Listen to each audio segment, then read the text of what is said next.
item for all Salon people and then party them.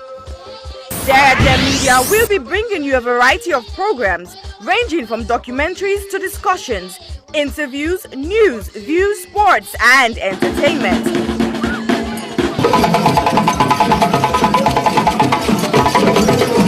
Our programs will contain matters on development, governance, the economy, and issues that are of importance to Sierra Leone. So, no left BNO because we get Bebe program then like Salon discussion, meets the ministers, the president's hour, and the Gladi program. Look me, I look you. All this they start soon na www.sarahjemmedia.org. Now who's tem these?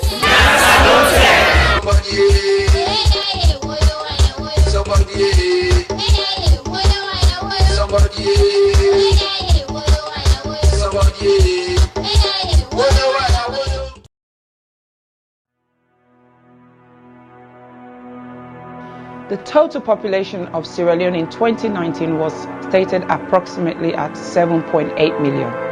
And the most common cancer reported in 2018 was breast cancer, with an incidence rate of 25.1% and a mortality rate of 19.2%. Ward 2 at the Connaught Hospital, Freetown, is a female surgical ward that cares for patients requiring breast surgery, chemotherapy, and palliative care. General surgery also admits to the ward as see fit. The ward is in need of a significant refurbishment and has a major impact on patient assessment and delivery of treatment, dignity, comfort, and infection control measures. The current ward area presents a significant challenge to infection control. There is no fit for purpose or adequate personal hygiene facilities. The showers and sanitary areas are in poor condition and are difficult to clean. The flooring is deteriorated. Overall deco and fabric of the walls need repair and full decoration. Furniture, cupboards, and shelving require replacement. The sluice, known to be the dirty utility room, is in poor condition and needs replacing. Windows need to be replaced as current windows bring in draughts, dust, debris, mosquitoes, and rodents. There is no designated area to provide a day service for patients receiving chemotherapy. Medical supplies is desperately needed. Therefore, we need a total amount of £15,000, which is equivalent to 195 million leones, for this project. This project will focus on women diagnosed with breast cancer and other non-malignant breast abnormalities requiring one or more of the treatment modalities that are currently available.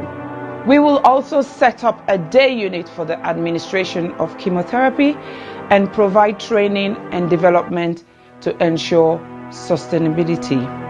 Therefore, I am pleading to all individuals, organizations, and local businesses, and every Sierra Leonean and friends of Sierra Leone to make a meaningful contribution that will never go in vain. Ways to contribute will be seen at the end of this clip. I am Aissata Sisejalo of the Health Show Partnership Program. Remember, your health is your wealth.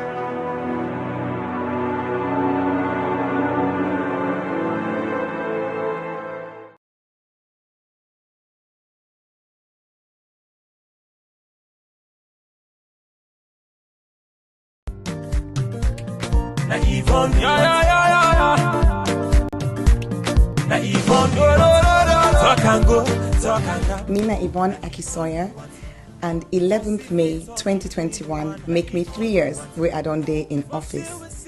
I say let I come and tell Freetonians them una boku tenki for where una elect me and wanna give me this mandate for serve una. But I not just want to tell una thank you for when I elect me, I want to tell una thank you for what una don't work with me and work with the councillors, work with the staff of Freetown City Council, work with so many stakeholders, including the central government, the international partners, the local partners, I want to tell Una, the Freetonians, and thank you, but I want to tell all the other groups and the Boku Boku Tenki. Together, we embark on a journey for Transform Freetown, and in nobody not been say it go easy.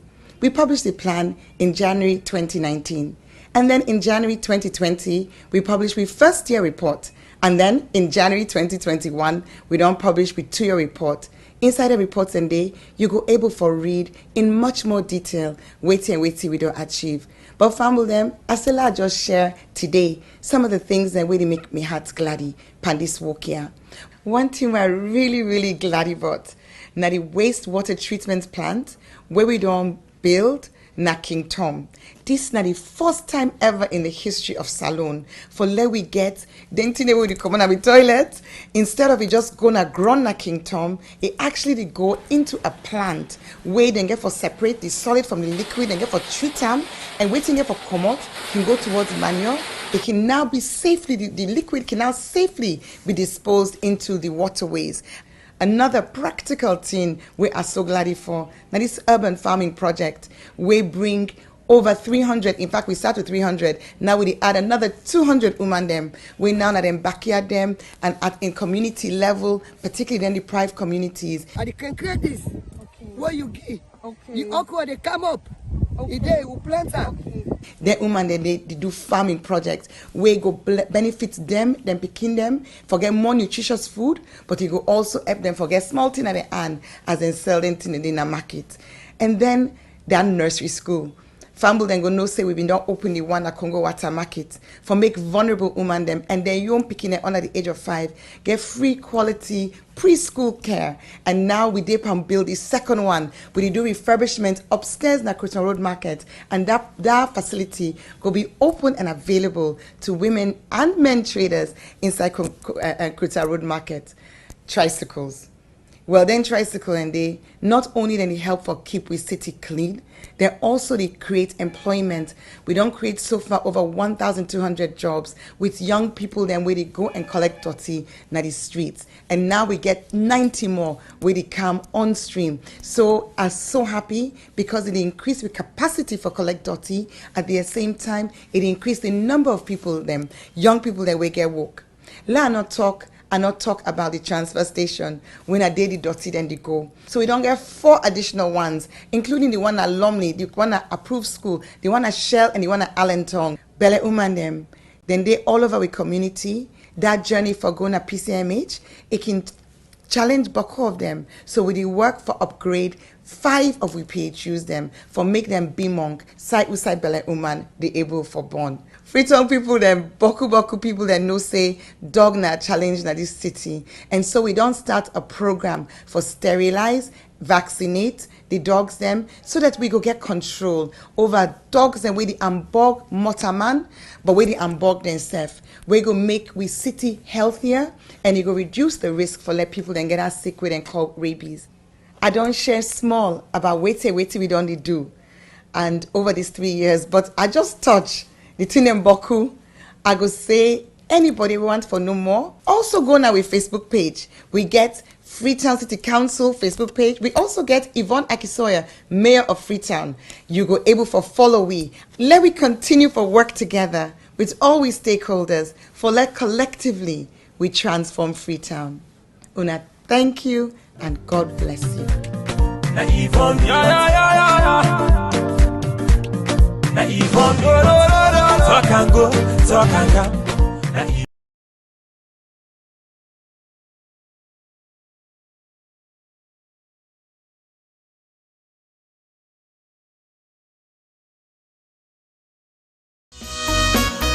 Hill Valley Academy is a school that provides the very best opportunities for our students to develop, grow, and mature into young adults who are encouraged to become patriots as well as global citizens.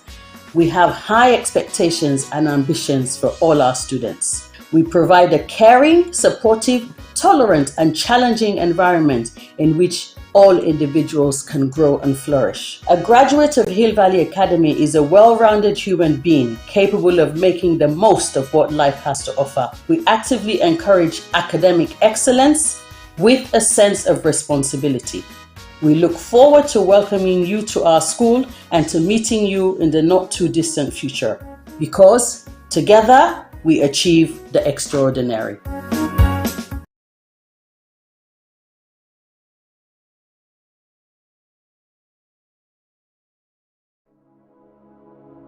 Hello, my name is Josephine Kamara. I'm the founder of You Can Do It Foundation.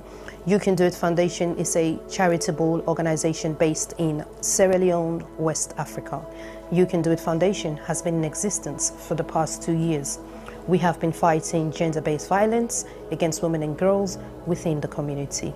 During the past 2 years, we have been offering psychosocial support, counseling, court fee, medical fee, including school items to the survivors of gender-based violence. However, during the lockdown of COVID-19, report received and confirmed that rape cases among a minor has increased tremendously within our community. Because of this, You Can Do It Foundation has secured the land to build an accommodation for the survivors of rape. However, this may almost become impossible without your generous support. We need your help to build this home for the survivors. Your help could be in cash or in kind. If you wish to join us to make a difference in a child's life, please go to our website, which is www.youcandoitcyf.org, or you can go to our GoFundMe page, which is Home of Hope for the survivors of gender-based. Or you can contact us with the details at the end of this video. We thank you greatly for your generous support, and thank you once more for making a difference in a child's life.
Greetings, everybody.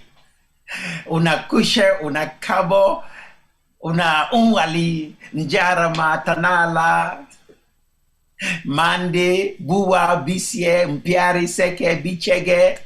Greetings to everybody. This is the Culture Show. This is not the Culture Show who we come discuss about we African culture, we Sierra Leone culture.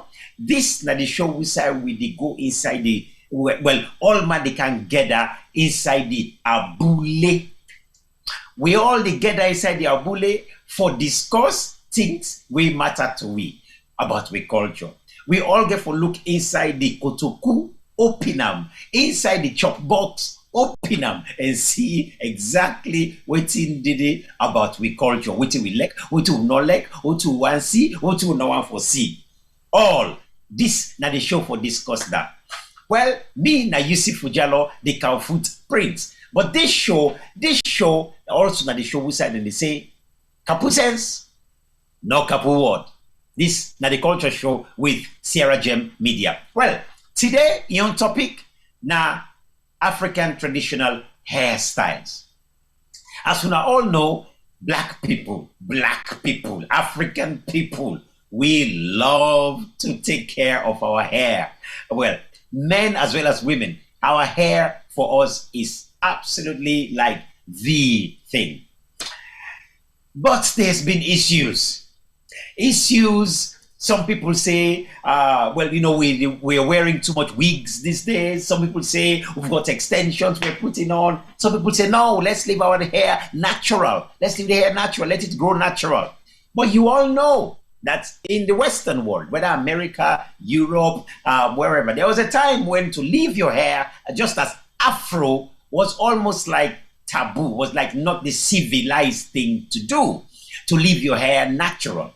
And we even had situations where to plait your hair was just not the done thing. What has that done to our mindset?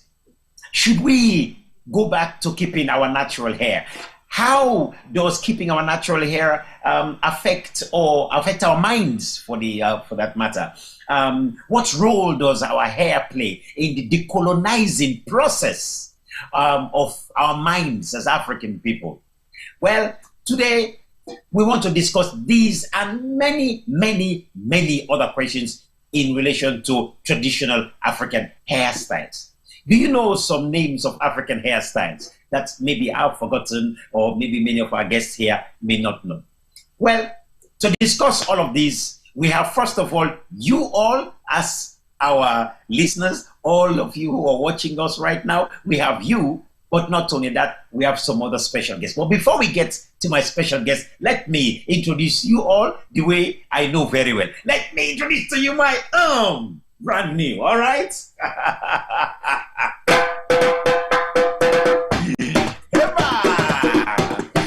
I'll greet you all the way we do.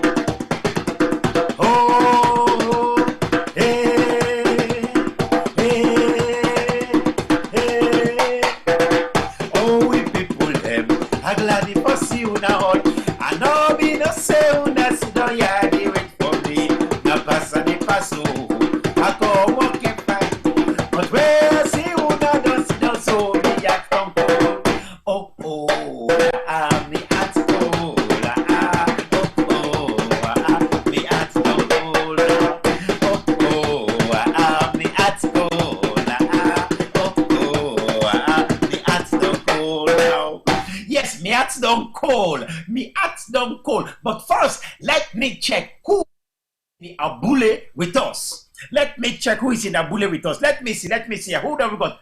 Kunku Motate is in the abule. Greetings to you, Kunku Motate. Nice to see you. Asi Bangura, you. They said the abule. You don't take your bench. You don't sit down. Asi, you ready for today? Well, let me check. Who else is in the abule here? Oh God, I can't see quite a lot of the names at all that are in the abule, but I know quite a few already of you are in there. That's really go on. I will begin for the figure out and see who that they inside the abule. Today's show, we are primarily going to do this show in English, primarily because the guests we have in here does not speak Creole. But of course, English, yes, so we're going to stick to English. But this is a special guest we have here. So, let me introduce to you our guest. Our guest is a lady who has stood up over the past 7, 8 years, maybe even 10 years, as far as I know. She has been fighting to bring to light African women, black women with their natural hair on billboards. Think about that.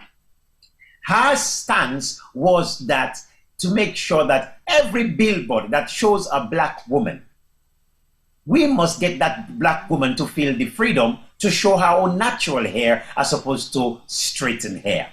We'll get her to talk a little bit about that campaign and why she started that campaign. But to me, that's a remarkable feat. And we'll ask her as well, how far has this success been with regard to that campaign? Well, let me introduce my guest to you before I go any further. She's been a great friend of mine for many, many years. Please, Madam Lekia Lee, please say hello to our viewers and listeners. Good evening, everyone. I'm really happy to be here.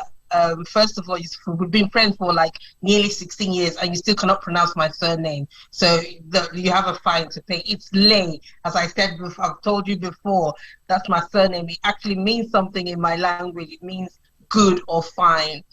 But yes, I actually met the Cow Footprints when I was learning to do African dance. And that was ages ago. Ever since then, I have run the Project Embrace. You want me to go on and talk about Project Embrace, right? Well, no, not yet. For now, I just want you to introduce yourself, and then sorry. I'll introduce everybody. Don't worry. We'll ask you more. Yeah, this is me. Yeah, this is me. Unfortunately, I can't speak Creole. I wish I could. Maybe I could try to speak. I'm small. I don't.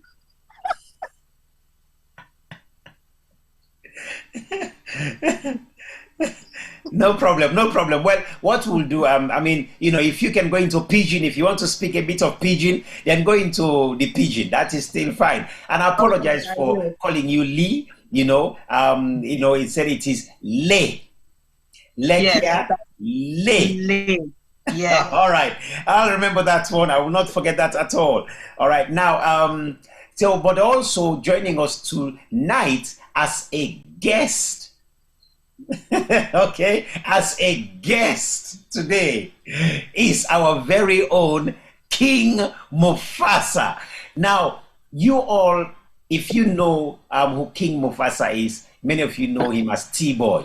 But King Mufasa as T-Boy has been a phenomenal, as an all-round artist actually, phenomenal person who I knew him when he was doing hairdressing. That's when his name first came to my attention, that there is this Sierra Leonean guy out there who does hairdressing, plaits hair and all this. I'm thinking, wow, who's this guy? Which, of course, within our culture, a man doing women's hair and plaiting and all this stuff was kind of like unheard of. It's like not a man's business. But he's one of these very few people. So tonight, he is our guest to help us, just unravel this discussion on African traditional hairstyles. So King Mufasa, please greet our people. Hello and welcome viewers, and welcome to another edition of The Culture Show, live on YouTube and Facebook with Yusuf Jallo and the Sierra Leone Media crew. Well, this is just a quick introduction of what Yusuf Jallo have just said about me. Well, it is me, only me. Well, I don't know if you know that other side of me, but I used to do it, and I did it all my life. And I think it became very much challenging, and I decided to stop. But I did not stop entirely and totally, because I'm still doing people who are very close to me and some of my nieces around. So yes, definitely. Like Yusuf said, I've been in hairdressing all my life. When I say all my life, since I was a child. My mom was a hairdresser, and the whole family became hairdressers by just picking up the skills from my mom, and we all started doing it. But when I came to the UK, it was a full-time job for over 15 years. And that has made me have the opportunity and ability to do everything that I did as a man. And also, it gives me the opportunity to raise up a child, because I don't have to worry about babysitting, and I don't have to worry about anything else other than just look after that child and earn some money. So yeah, hairdressing has been part of my life, and it is something that I used to enjoy until it became more of a challenge. And I decided to take a back seat and switch my careers to what I've always been also known for, graphics and media. So over to you, Yusuf Jallo. Chai. When the time comes, we will begin to talk about the nitty-gritty of the... Of course, Yes, of course, yes. yes. Sure. Of course. We will get to those nitty-gritties. Well, my people, what we are going to do tonight is to say, talk about African traditional hairstyles. Now, when it comes to hair, for African women, hair is sacred. And when I say African women, I don't necessarily mean just African women just in Africa, but African women even in the diaspora, even in the West Indies, their hair is a no play area. But this goes way back. For those of you who are Christians, you would know that the Bible itself talks about the hair as the glory of the woman. And if we go into Islam, they will always ask the women to wrap up their head. But if we leave that, we come into the African traditions, cultures, which predate even Christianity and Islam. We always have a culture of our women wrapping their heads, covering their hair. And there are many different ceremonies that surround the hair. But we're going to come to all of those as we begin to understand the traditional African hairstyles, and not just only for women, but even for men. Men also have specific hairstyles and specific things that we do with our hair. So please join us in the Abule to discuss and let us all educate each other about our different traditional cultural hairstyles. So first, let me come to you, Lekia. Lekia, you have been at the forefront of the fight to protect our natural hair. What got you into this fight?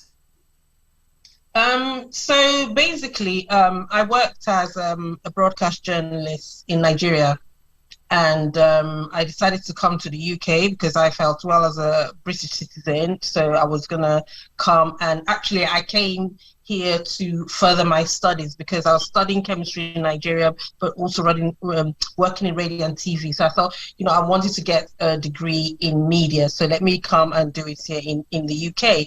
And I found that when I came, the whole environment was hostile. I mean, I had experienced racism as a child here in the UK, but I went back to Nigeria when I was 7 years old, and till I was an adult, then came back. But so I knew about racism and I knew about discrimination. But I think having to experience it again as an adult, and having to experience, especially when I knew, say for example, I had the skills, but I was finding it so difficult to get into radio and television, and not because of my skills, but just because of the way I sounded and the way that I looked. So after a while, it was such a struggle, and I did do freelance jobs here and there, and I did work, in some of the well-established media organizations like BBC and London Weekend Television and all of that. But it was such a struggle, and anywhere I went, I was really made to feel like an outsider, and the pressure of being a Black woman was weighing so heavily on me that I became depressed. And for 2 years I was so depressed that I actually wanted to end my life. I wanted to end it all. I did try, but I didn't succeed, as I'm here today. And so I got to a point where I thought, well, I can't keep living like this. Something has to give. Something has to happen. And luckily, I was going through the Voice newspaper, and I saw an advert for a therapist. And I called her and I said, I was just crying because I was constantly sad, constantly, I just wasn't enjoying my life at all. Everything made me cry. And I was speaking to her and I was crying, and we worked through some things, and she recommended some books for me, which I read, and I started my journey of self-love. So I started looking at things like, well, if I'm going to love myself, I have to love everything about me. And one of the things I wanted to learn to love about me was my culture as well. So I'm like, it's not just my physical body, but it's what makes me me. And then I started doing an African studies course at Goldsmith University. It was like a certificate course. And that opened up my eyes. I started learning about colonization and, how that affected us, how it happened. I knew about, you know about slavery, but we went in a little bit deeper. And that actually made me feel, wow, is this the reason why almost without thinking, you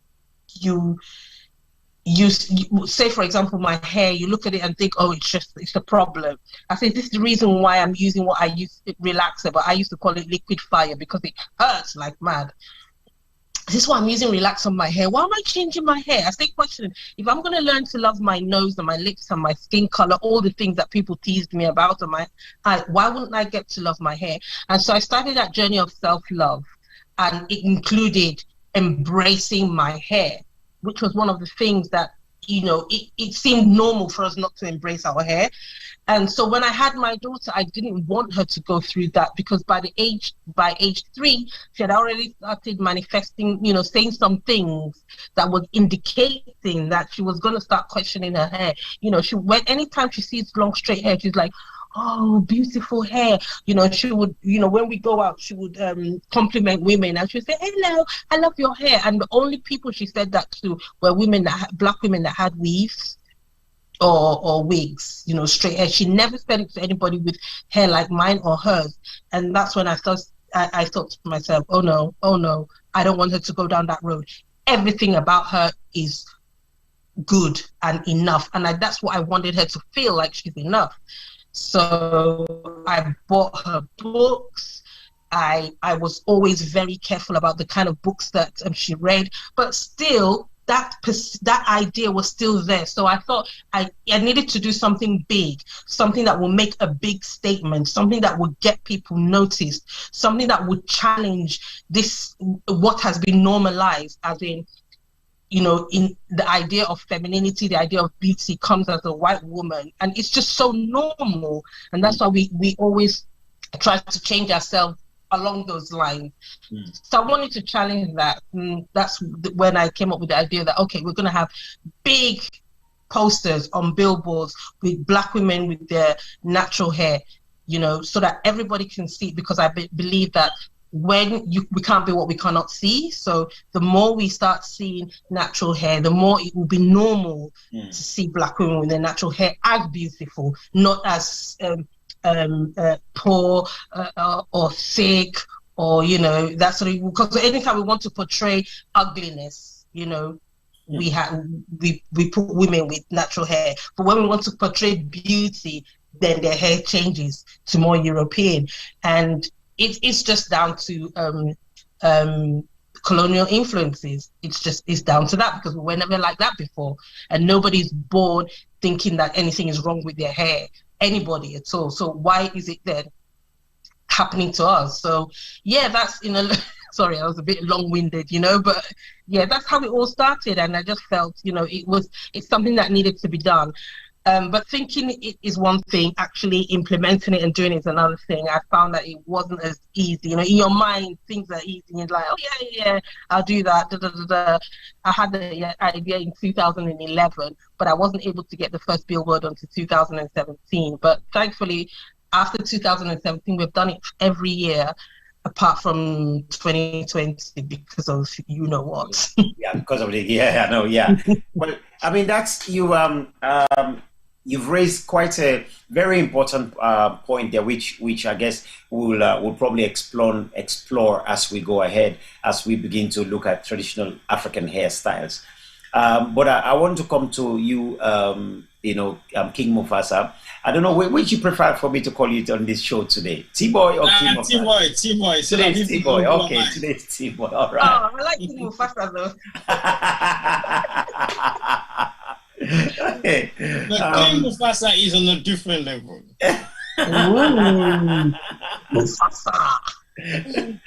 So today it is T-Boy. Well, I want to ask yourself, how did you get into just the hair business? What got you started into it? I mean, maybe give us a little bit of idea of what got you into it briefly.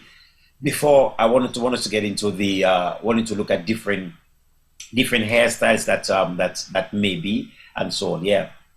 Okay. I actually started doing hair because when I was younger, anytime I'm broke, I go to my mom's shop and I will possibly hang around, and she will ask me to do some amount of hair wash, separate the rollers from the tissue that they normally use for curly perms. Okay, so your mom was a hairdresser. Yeah, my mom was a hairdresser. Okay, yeah. Right. So for any time that I'm broke, when I was younger, between the age of 7, 8, I go to the shop and then help out to do some features, and they will give me some money. So that was my focus. But they knew I had extra skills in terms of doing stuff. So what I normally do, I grew up around so many girls when I was younger because I had my own.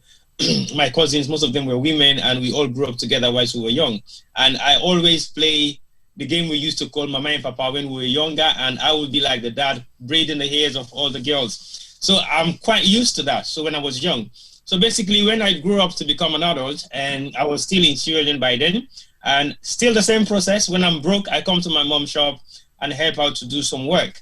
But what I find very fascinating is the fact that whenever I am around, mostly all the women who are there will want me to prefer to do their hair. Or they say, oh, T-Boy is around. I will allow T-Boy to wash my hair. I will allow T-Boy to braid my hair. I will allow T-Boy to do the bits and pieces. So basically, they were like fun of me when I'm around them. They always want me to do their hair. And my mom keeps telling me, why can't you work in the shop? I'm like, nope, not my cup of tea. I'm not interested.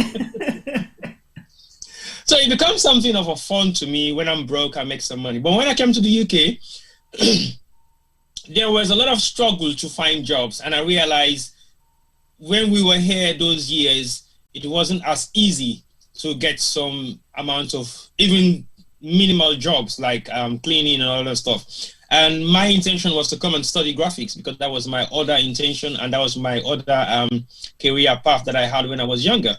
But when I came to the UK, I started to struggle to find a job because I'm not used to most of the jobs that were available, and I struggled to deal with them. And I used to have friends and their girlfriends would come around, and one day I decided to do one of their hair and said to them, oh, I can do your hair. And she goes, no, you can't. I'm like, why not? And she goes, no, you can't. I said, okay, go to the shop, get the hair, and then bring it around, then I'll be able to do it for you. And she did. So she went down to Brixton was then and bought some hair extensions, and I started to braid her hair because I knew I can do it anyway. But everybody was surprised and in shock to see me do the first braid. And she was so impressed, and she looked at me like, what? You did that? I'm like, well, I just did it on you, so you don't have to be surprised anymore. So it becomes something of an abnormality for not just a black person, but a black man in the UK doing braids, because normally black men are good with hairdressing, but not with braids. They can do cotton style and all those stuff.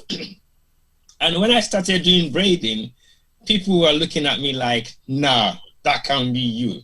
So that first person started to introduce me to people that she knows. Oh, guess who did my hair? Who? T-Boy. Who is T-Boy? So the name starts to rumor around to say, oh, there's a guy around who is doing braids called T-Boy. And it becomes something out of fun, started making money, and people started calling me, and my diary starts to be piled up. So there was a time when if you don't call me like 3-4 weeks in advance, you won't be able to get your hair done. So it becomes more now like a job.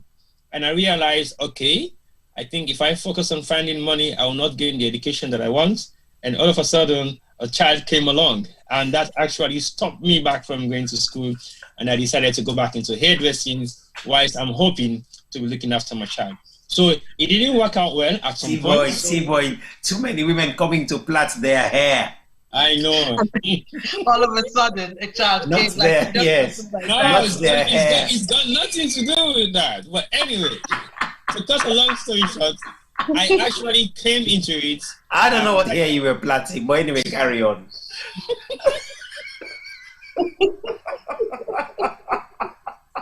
Yusuf, do you want me to carry on with the program? I'm curious to know whether the hair was short or long, but it's all right. Both. Some of them were short, some of them were long. Really? to come back to the question that we have, I think I'll have to explain a little bit more. T-boy, did you have a ruler to measure all of these hair and stuff like that? I did. My eyes are very sharp. I can guarantee you, I can tell the length of. All right, I'm not gonna say anymore. You've implicated yourself. Femi, you are listening. Juma will come soon. Lekia, just block your ears for now, okay? No, I want to hear everything. So no, it was actually fun then, and I think what the whole thing came about to be was something that ends up to be an expensive hobby of mine, and it became a profession, and it became something that I don't enjoy anymore because of all the pressure on me, pressure on women, pressure on men and their wives and all that stuff. So it became too much of an issue. It is fact. I don't have to deny some of these things that I'm saying here today. And many people must have been thinking, wow, I remember you, T-boy. But anyway, go ahead, Yusuf. Let's carry on with the discussion. Kunku say the short hair turned magically into a boy. Indeed, that's the essence of natural hair. You know, it gets your grips really hard. You have to think about it. I know I can explain that as well because our hair is natural. All right, now,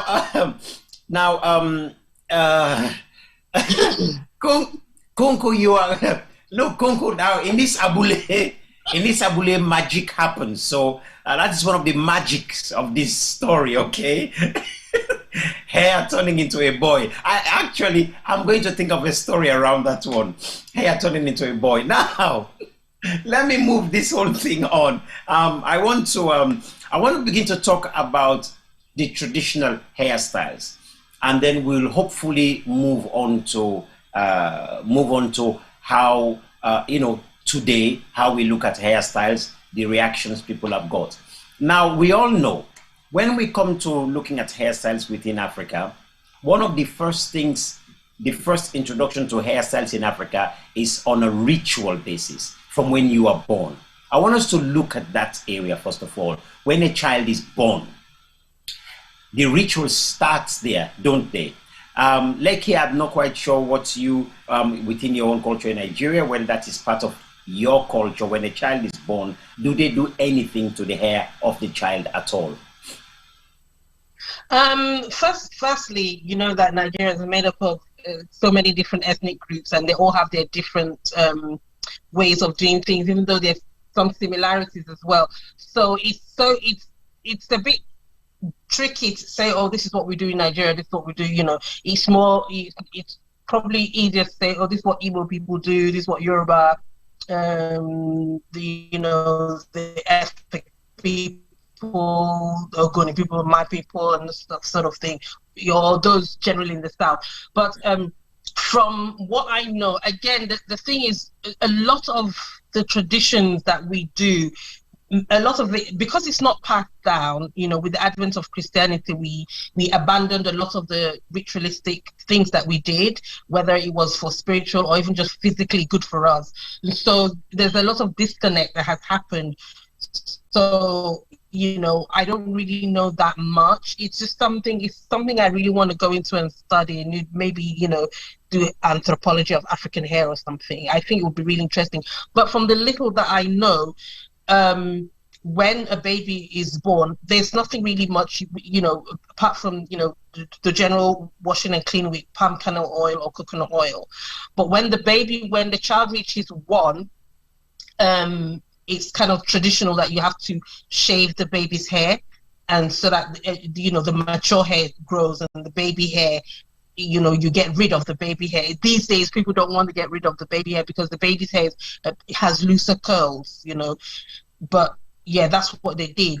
But at the age of 1, you actually, some of the older Nigerians would be appalled to think that you never cut your baby's hair at the age of 1. It was just something that you just didn't do. You had to cut them. And then there's some children that were born with their hair was already locked when they were born. So those ones are kind of like extra special. Both Yoruba and Igbo people actually see them as special. Some see them almost as like specially delivered by the gods, or they seem to have maybe special skills, special powers, so to speak. So they treat them differently, and you don't touch their hair at all. I think only the mother is allowed to wash the hair. You don't do anything to it. So we call it dada when it's locked like that. So you see children, it's here now. They will call it these days. They'll call it free-forming locks, but that's basically what it was. You don't touch it. Some and I'm going back to like say the early 19th century, that sort of time. Some will end up, serving in the priest, serving as priests, because you have to take the child to the priest, and the child would decide whether the child is going to use their powers in the service of the god or in the service of community. That was done mainly in Yoruba land, but I think Igbo people had their own as well. And then some of but a little bit closer to like the time that I was a child, you see a lot of people like that. So they're not really in service of any gods anymore, but you still didn't touch their hair, and you cut it when they're 7 years old. So by the time they're 7, that's when you can cut their hair. Some don't cut at all, but many were cutting their hair, and you had to do special rituals before you can cut the hair, and it has to be like a priest, like a native doctor priest, not church priest, that would have to do it. You don't just, because they felt that if you cut the child's hair, the child would either get very ill or just die. I don't know of any story of anyone that has died or been ill, because I don't know anyone, but I knew quite a few people who had the dada, but none of them ever cut it, so I don't know if it ever really happened, or if it was just a legend. Well, I'll tell you what. I'll tell you what. If we think about it, referring to dada, we call it the same in Sierra Leone too. We also call it dada. Yes, that's what we call it too. We call it dada.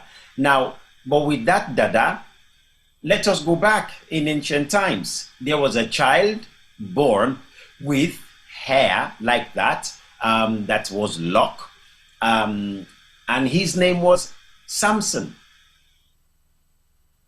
Samson and Delilah. Oh, right? Yeah. There you go. Samson. But hold on. See, I don't know too much about that. Was Samson a black person? Well, let's put it this way. All I can say.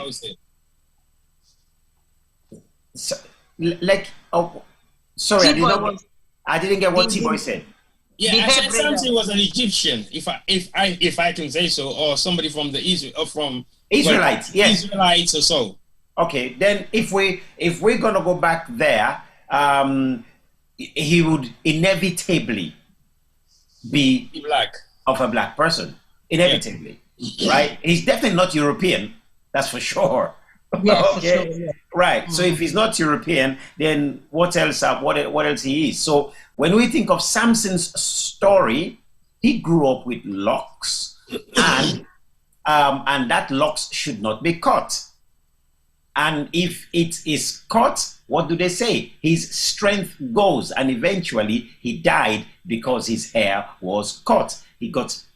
When after he was then captured, blinded, he went in and broke the walls of the pillars and the pillars rather, and then he died. Now, whether that story itself is truthful story in terms of that something was alive, real, is another story altogether. But the point remains that we have had when we look at rituals for our hair. Samson is one example. Another example of ritual hair, again, is somebody like John the Baptist.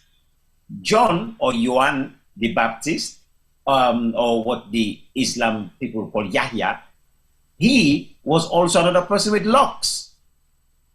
Okay? His whole description is about locks. He was very much like that, and somebody again whose hair was not cut, whose hair just grew wild.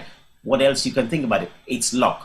And if you go again to Ethiopia, you'll find the same thing. So that ritual in terms of spirituality about the locked hair what we call dreadlock or what we call dada.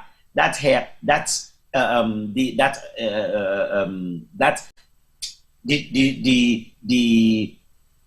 view that this hair is highly spiritual, or that you're linked to the gods and you're linked spiritually, and you have special powers and wisdom, goes right across the board, or right across to Sierra Leone too. You know? Yeah, it's interesting you say that, because we know that obviously in terms of the evolution of human beings, we started from, you know, Africa.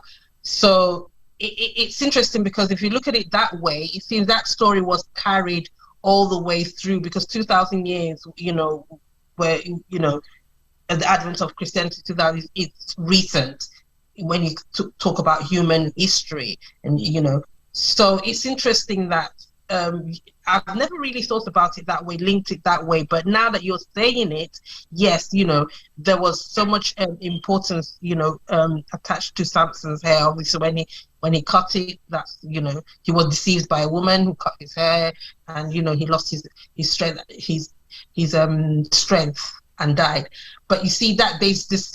What is fascinating is the similarity, you know, of how children in Nigeria, especially Yoruba and Igbo children, but I think other ethnic groups too, have that connection, you know, connect dada hair to that sort of spirituality, that, you know, that they're somehow special from God. You know, you have to treat them differently, and you have to treat their hair differently.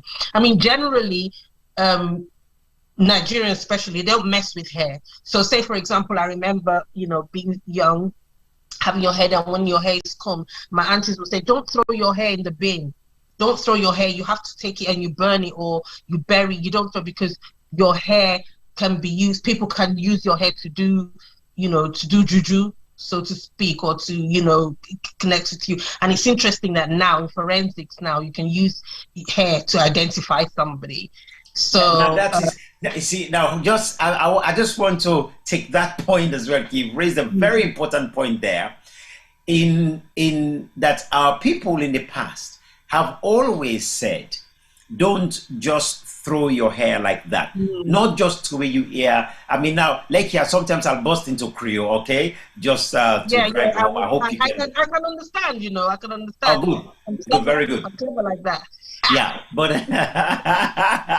but the fact that our people already knew that you don't just throw your hair like that, and that your hair, in other words, they knew your hair carries your DNA, carries your identity. Yes. Okay. Now, but I want to expand this a little bit. This area of looking at it from the ritual, over to, of course, the ritual links with the spirituality as well. Yeah. I want to go to T-Boy. T-Boy, what's been your own experience, especially when you've been doing people's hair for quite a while. What's been your experience on how people see their hair? And I'm sure you must have cut people's hair as well. Because today we just go to the barbers, they cut our hair and they sweep it and they just throw it away. You understand? But I don't know. So T-Boy, you as a former hairdresser, what was it like for you? It depends to the person that you're dealing with, because most times people don't really want anybody else like that to cut their hair, because one, the other rituals or the other traditional myth behind that is the fact that if somebody hasn't got a growing hand, and when that person cuts your hair, it means your hair will not grow. And even by growing hand, how do you mean? I know you use a phrase there. It means that if I cut your hair and I have a growing hand, it means your hair will grow really faster and rapidly. So many people don't like other people to cut their hair. That's why when it comes to hairdressing, it becomes really personal at some point, because it means that person is very comfortable with you. That person knows that you've got a growing hand, because they must have tried different people that have braided their hair or plaited their hair or cut their hair at some point. And they realize, oh, the last time you cut my hair grew very fast. So basically, you have a growing hand. That's how personal and traditionally ritualistic it becomes in some clients that you might be dealing with. They don't tend to change. And when it comes to hairdressing, about cutting hair and all that stuff, sometimes it is personal. You have some people that will go to have their hair cut by certain barbers, and they will have rash over their heads. You have certain hairdressers that will shave you, will have bumps, but they're using the same tools, they're using the same chemicals, but there are some traditional belief that people will carry to say, your hands doesn't suit my face. So it means if you shave my beard doesn't even really grow fast, or it will never grow again, or I will have lots of bumps on my face. But if they go to other different barbers, they might not have that same experience. So it depends on the person that you're dealing with.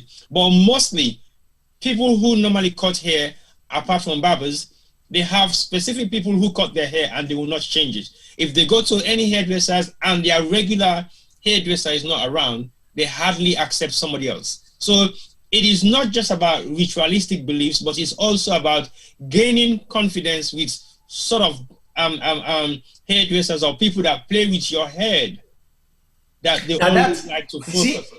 Now, so that brings us something about the head. Just what the Yoruba people say, your ori, your head.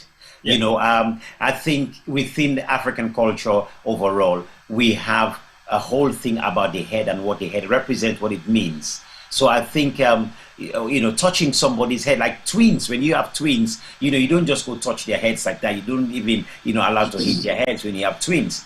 So there's a whole thing about head. But I want to move it to another angle here. I mean, I don't know. Let me ask. I don't know whether Femi has any other points that he might want to add into this at all. Femi, do you have something you might want to add into this as well? I feel so you not go call me. So, what can I say? Ladies and gentlemen, welcome. I know say the show don't begin, but this is my turn now. I can't pull me brother in secrets and do. My brother T-Boy. You see, if we not gonna cancel me. But anyway, no. On all seriousness, you know, it's hard to go out with T-Boy when we go out to these events because we meet so many of his former customers. On Saturday, we were at a school's event, and a lady who avidly follows us on Telegram Media came up to me and said, you know, came up to T-Boy and I, and she said, she introduced herself to me, and she said, you know, well done for what you guys are doing. And she said, T-Boy na mi own person. T-Boy was doing my hair. He did all my girls' hair, and for years and years and years and years. And T-Boy is special to her. This is not the very first testimony I've heard about T-Boy doing hair. As I say, whenever we go out, it's you know, women come up and say, you know, what a wonderful hairstylist he was. But as soon as say, na think he make team be. Somebody say that shot here na him bring car T-Boy in Pekin. I'm not gonna comment on that, but you know, it's it is crazy. Like T-Boy, my mom did hair at some point when I was younger, but unlike T-Boy, I didn't follow in that footstep. I had too much time to do other things. Hair was not my priority. I wonder how he did it. You know, and it's crazy. In those years back in South London, people used to, you know, they used to tease him because it's not natural for a man to do hair. So he used to get teased a lot, and you know, he's got such hard skin, tough skin. He's a tough guy, and you just shrug it off and say, "Me they go make money." You know, nas done this pantokoboku. You know, we used to go and play football together, and a lot of, you know, suggestions were made, and he repelled them all in his own way. Anyway, it was fun. Whenever you go to T-Boy's house, there was a queue. You know, people would be sat in the corridor waiting for their heads to be braided. So if you wanted T-Boy to do anything for you, you're wasting your time. Might as well go home and come another day. But anyway, I was going to talk about Samson, but I'll leave that to you guys for now, and maybe later on I'll chip in on that too. All right, thank you. I think that's a very important thing here, because when we're talking of a profession like doing hair, we tend to think barbers for men and all the braiding just for women, and you know, and it does work. I mean, my younger sister does hair, and she is a barber. She cuts men's hair as well. And when she started it, many people were all like, God, that is that's strange. But now, of course, people are used to it. And she's working in one of the very popular barber shop up in Sheffield at the moment. But we must be able to open up anyway the profession to anybody who has the talent to do it. But not to stray away from where we're at, looking at the importance and rituals for hair. We've already talked about when a child is born, we usually would shave the hair, and that's a common thing we all have. We seem to have right across Africa, and right across Africa, Egypt, all the way to Israel, because when you talk of Israel or or the Hebrew people, they got their culture from Egypt. If we're going to talk of Moses, whatever Moses would have learned as a culture, he learned it in Egypt from African people because he grew up with African people. So much of their rituals is also linked to what we do in Africa. So shaving of the head is just one thing. And then we just talked about locks and the importance of locks. And now, I don't know, again, when I was growing up and seeing people with dada, or what became known as dreadlocks. Now, I don't know, Lekia, have you done any research at all, or Femi, have you done any research at all on why is it called dreadlocks? That baffles me. Any idea at all, or anybody who is watching us right now, live right now, why is it called dreadlocks? Anybody any idea at all? Well, let me jump in there. Personally, I don't call it dreadlocks. I just call it locks. Your hair is locks.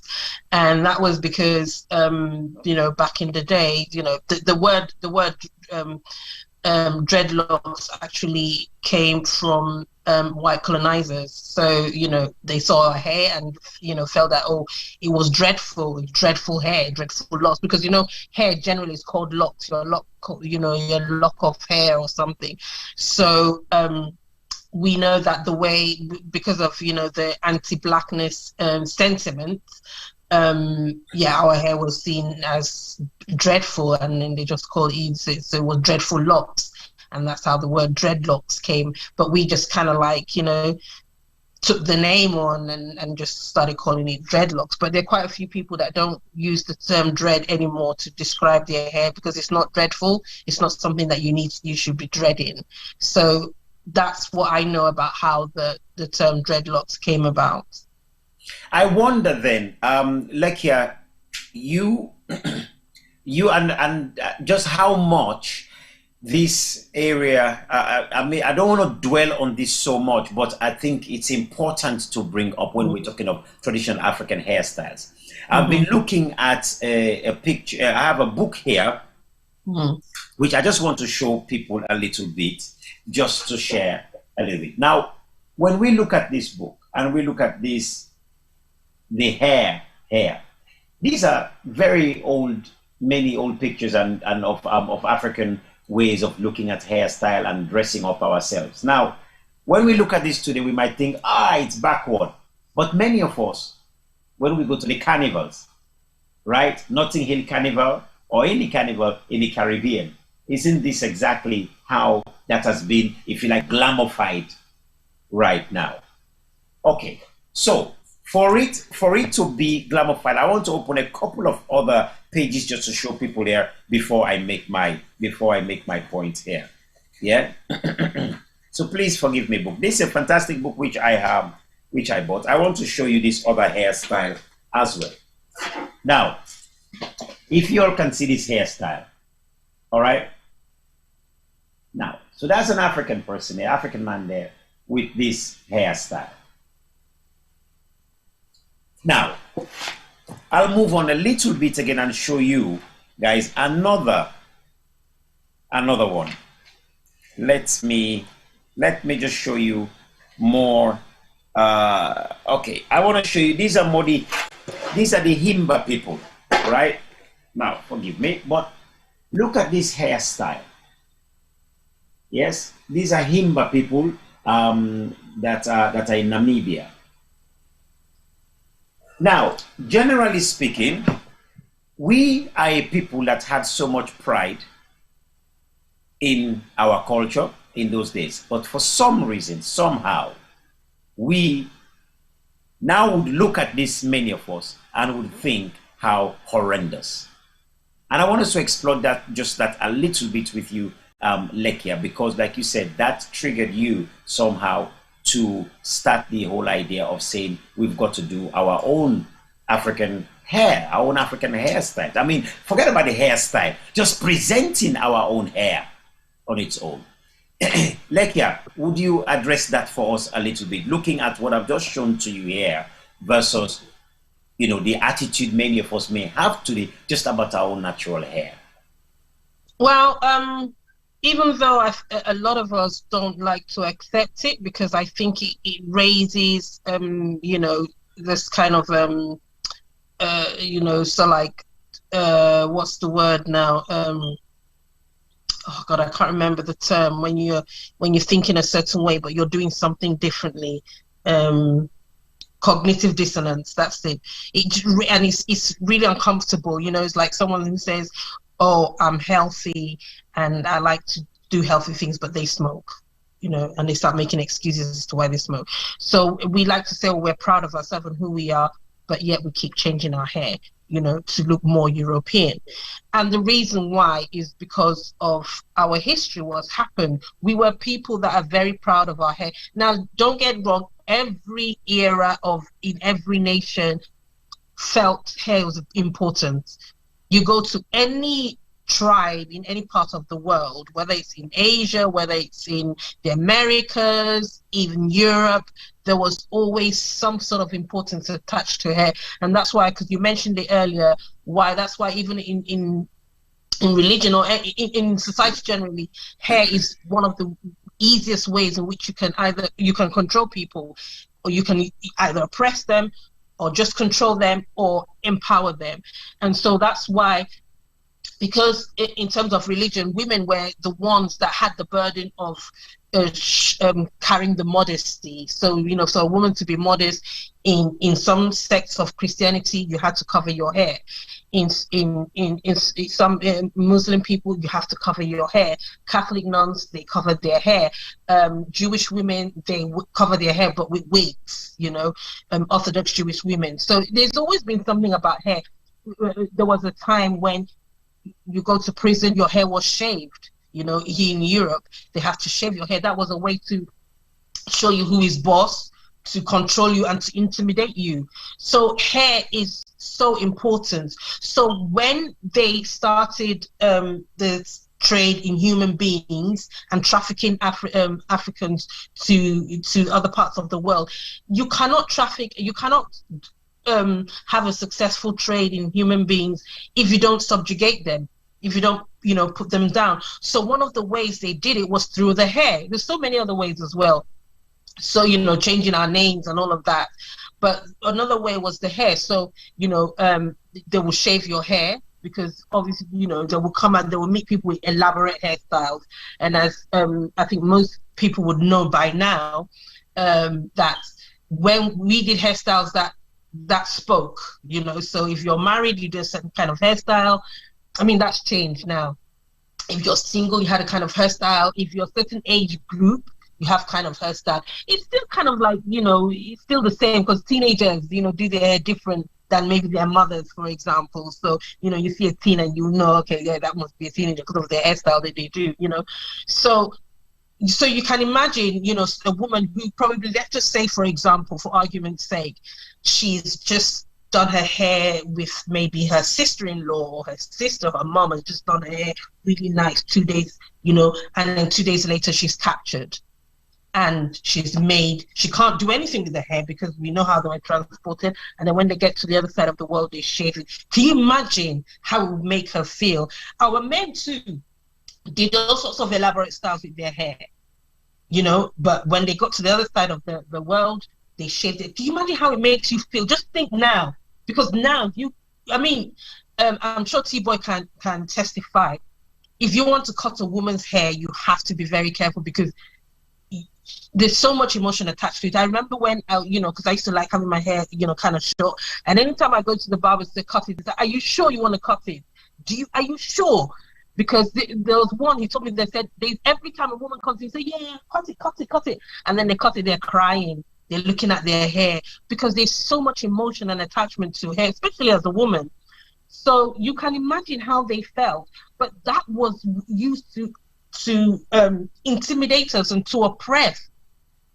And after slavery came colonization, so you have to make people think everything about you was wrong and everything about them was right. Because how else will we follow them? How else will we give them our resources? Whether it is natural resources or human resources. How else will we do that if we don't feel that is a better way of being? And so we changed our language. Now we are communicating, we can't speak our languages. We're communicating with we're giving ourselves other kind of names. It doesn't happen in most groups in the world. When someone says their name, oh yeah, you're from that place, oh yeah, from there. But some Black people, sometimes you won't know because, our names are not reflective. So all of these are all together to make us, to create that anti-Blackness sentiment. And that goes with the hair. And so obviously, we're not going to think our hair is anything special. There's no Black woman I have met till today that didn't desire having long, straight hair, including myself. Even with my brothers, we used to play, I think T-Boy said he used to play Mama and Papa thing. We used to play with my brother. I'll play like, we are the sisters. We'll create characters, and sometimes we'll say we're the three sisters in the forest or something like that. And so when they wanted to dress like girls, they put t-shirt or towel on their hair to indicate that they're female. But so the idea of femininity is in the white woman. There's many Black women I speak to today, including myself. You wear towels or wear t-shirts on her hair and fling it around, just to emulate what white hair does. You speak to older women, they say, those that grew up here will say, well, we used to look at the white girls, and the way their hair will fall, and we wanted their hair to fall that way. The truth is, what's the great deal in a hair falling?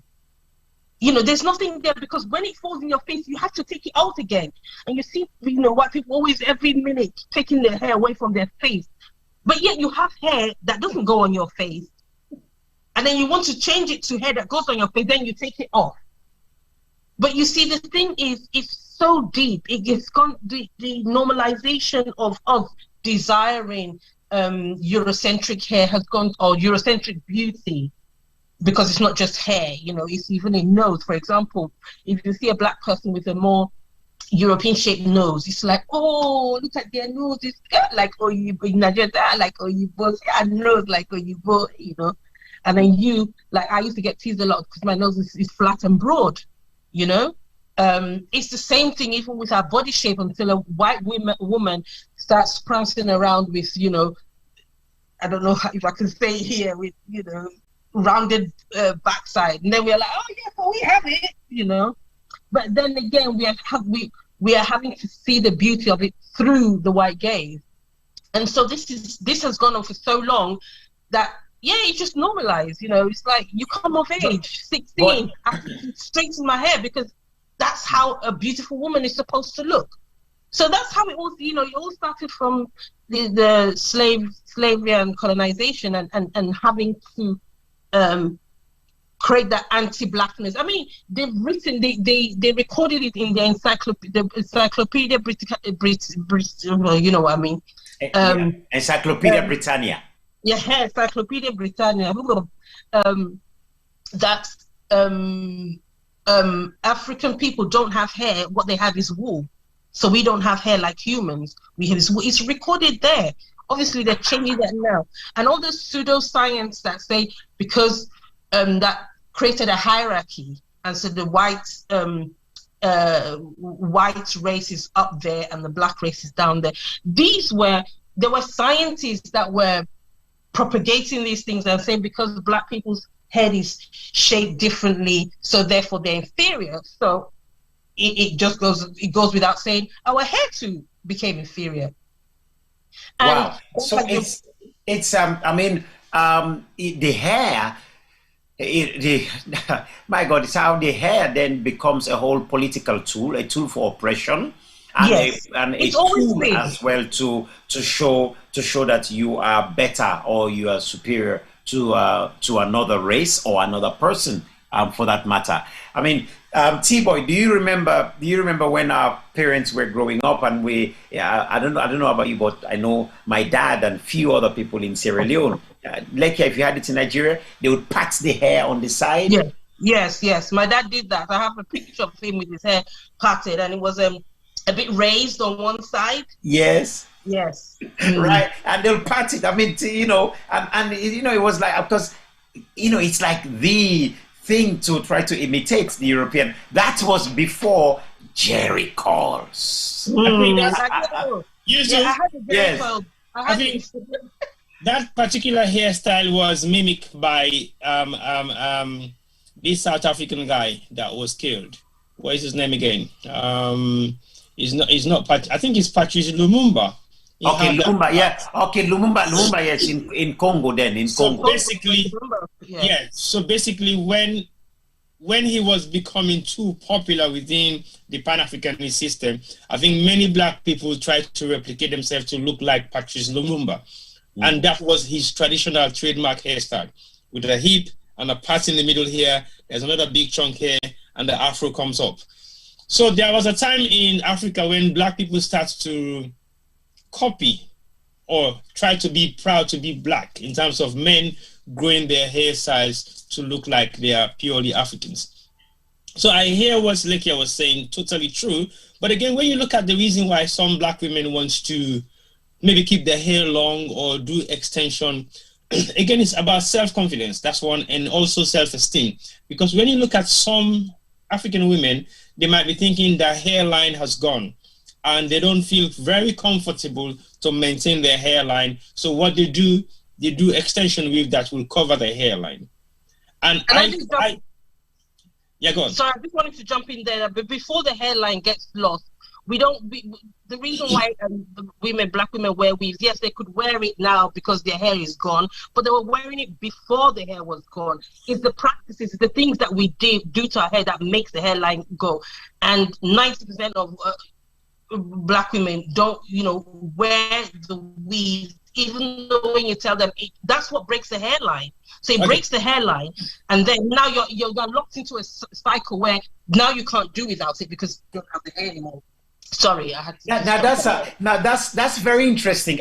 Because what you've just said there, when we're talking of natural stuff here, we're talking of natural African hair. When you go and do plastic surgery, the moment you do plastic surgery, something happens that you look at your body and you think something is missing. It's like the body has some kind of information. Well, it's not like the body does have information about itself, and it informs itself something is out of place.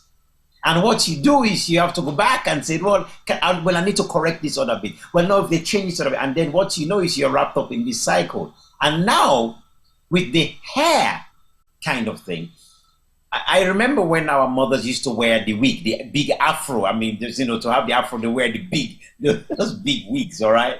I mean, I don't know if the only people that probably never had to buy those kind of wigs for themselves, whether the Earth, Wind and Fire, Michael, the Jackson Fives. I don't know if they probably never had to buy those wigs. But Useful, yes. Those days were like transition era for hairstyles, because when you mention Earth, Wind and Fire, Jackson Fives, the Shalamas, these are the people who actually start to revolutionize the hairstyles of black people. And then there was a rising of Black Panther who free on the blackness of human beings to say we are black and proud, so we maintain our afro. So it was a revolution. So basically, when you look at the revolution of how hairstyles have changed over the years and over decades, it has its own trend. And what happened those days, black people were copying the image of black celebrities or people who will look at black people who are well renowned and known. So basically, they were copying the Shalamar, the Michael Jackson, and the others, and the Black Panthers, who were raising a lot of awareness about the black culture, especially with your hairstyle. So they maintained the Afro, and they make sure that the Afro became a theme of that particular era that flows all the way down to Africa. And when it flows down to Africa, everybody maintained their Afro. And I remember in the 70s, in the late 60s, Afro was the norm. Even our parents were wearing Afros. And again, we were looking at them like, how come she's wearing Afro? They used to have Afro combs made from wooden sticks. So that has a different momentum because it was a trend of revolutionary style of hairstyle. And it came all the way from the Americas and it filtered down to Africa. So what has changed over the years is the fact that the culture of black people then changed. It trickled down to the culture of modern black people that changes everything. And the changes always come from America. Some of them was highly influenced by the Pan-Africanism that we have in Africa that changed the momentum of how black people should wear the hairstyle. Because when I remember back in the early or late 70s, the Maria Makebas came with a different hairstyle. It was still natural, but at the same time, it's slightly different because the ways at which she was doing her hair became so traditional, and she changed to bald head. So another trend came again when every black woman feel proud to wear their hair bald. So now, it is a transition. So I think that's a very important point because Lekia already mentioned because I just showed all these images of all these traditional hairstyles that were before, from the Himba people to all these other people, and these wonderful ways they colored their hair. Now, when we look at that, and then Lekia explained about how hair was used as a way to oppress us, or sometimes the omission of the hair, or the omission of the hair, just cutting it off, was a big way to oppress people and even change identity. Now we started using hair as a tool to liberate ourselves and stamp our own identity. Because now when you talk about Mary Makeba, if you're going to mention Mary Makeba, then we're going to also mention Grace Jones. Yep. Grace Jones's hair was a big statement again. And not just Grace Jones, we can mention Robert. Is it Roberta Flack? I know, is it Roberta Flack? Is it Roberta Flack? Although she was a bit later. Yeah, no, I mean, I'm not even coming to rate Tracy Chapman. We're gonna go back to those who really. There weren't that many though then. Diana Ross was another one. But Diana Ross. Nina Simone again was another one. Yeah, but that's different. That's different. I think Diana Ross, I would say, is different because that was when the Afro was trendy. Yes. So there was even Aretha Franklin, all of them, they had that Afro at one point, but it was trendy then. People like Miriam Makeba, she wasn't doing it as a trend, and Nina Grace Simone Jones also wasn't doing it as a trend as well. Who? Nina Simone. Yeah, Nina Simone. So those kind of people, when you look, even though Nina Simone in the 60s, she did have the straight hair, but most of the time, most of her career, she had her natural hair. So they were not doing it as a trend. They were doing it because this is my hair. So they're styling their natural texture in different ways.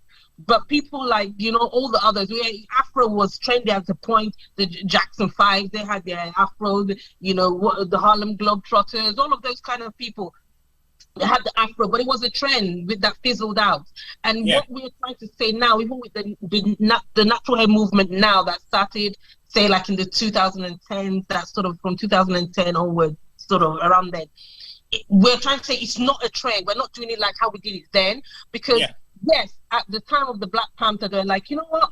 Angela Davis, all those people were like, this is my hair. I'm not changing it to look like yours. Because before then, they would tell you, look, you can't, there were adverts that were made to deride our hair back then in the 1900s. Yeah, there were adverts that were, and then there weren't listening. There were adverts that were laughing at our hair. Children go to school and they're laughed at. You go to workplaces and they say you can't work with that kind of hair. There was a time in, I think, Louisiana, where there was a law that they said black women have to cover their hair because they're doing all sorts of styles, which was enticing the men and the white women felt that they were competing with us. How can they compete with us when they're the epitome of femininity? And and that didn't work. So we want it to be more than a trend. Now this is who we are. This is our identity. We are as equally good, beautiful, presentable as any other peoples. So I think we want to move away from it just being a trendy thing to it being a true part of our identity. You wouldn't expect a white woman to change her hair to be Afro style, to go to work. But even till today, you still see employers saying, "Oh, you can't," especially if you're customer facing, you can't come to work with this kind of hair. It's not professional, and that's what my campaign is all about. You can't say, "Oh, our hair is not professional." If I've got the skills, got the education, the knowledge, and then my hair in its natural state, you see, it's unprofessional. It's just like me coming to YouTuber and they say, "Oh, the way your eyebrows are, it's not professional. Could you change it?" Or your eye color. You will never say to a white woman, "Oh, your eye is too brown. Could you make it blue, please?" That's what our customers like. You will never say that. So why do you say to us, "Why should we change our hair?" So as I said, Can I want to read something, Lekia. I want to read something here that a brother has just put forward. Okay, this is regarding the thing of the locks when we're looking at the spiritual angles. He says that the term dreadlocks came from the original Rastafarians in Jamaica. They didn't have locks at first when they were maroons.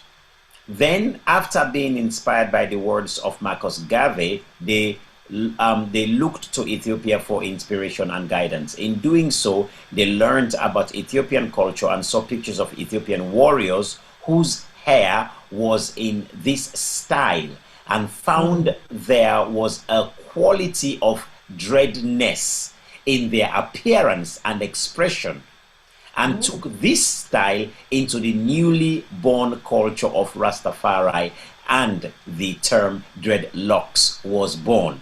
Now that's interesting. Now, I think what he's saying there, I also want to refer back to, if you go back to what he's talking about then in Ethiopia, and there's a particular tribes of people in Ethiopia, their hair falls down definitely like locks as well. It's not just like curly, but really falls down like locks. Of course, there are those there who have locks, but there is also, again, in the Babylonian times, when Babylon conquered Israel, and people and Israelites were taken as slaves, or conquered people over to and enslaved in Babylon, there are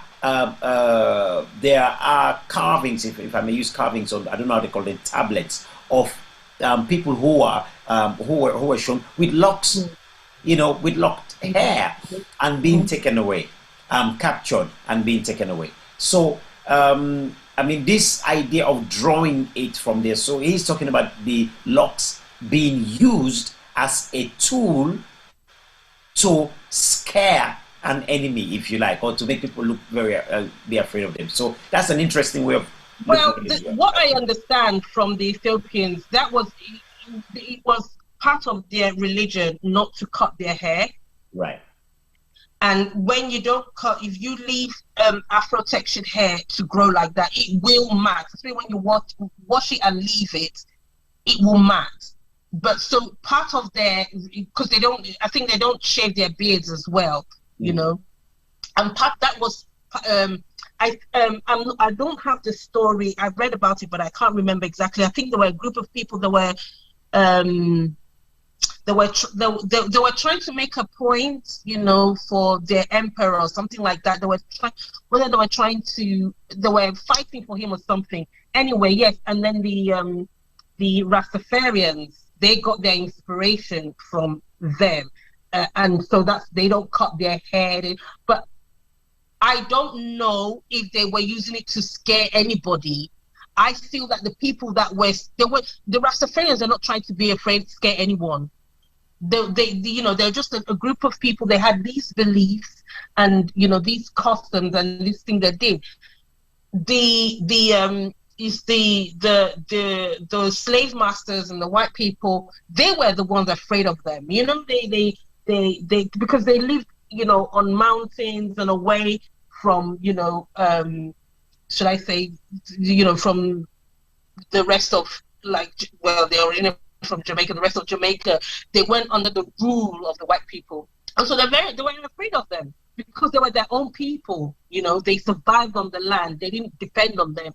So they were their own people, and then they had that hairstyle. And I think the dreading of them came from the what they were afraid of them. They came from the because they oppressed them. They you know, I know you know the story. You might know the story of Nanny of the Maroons. She fought against them.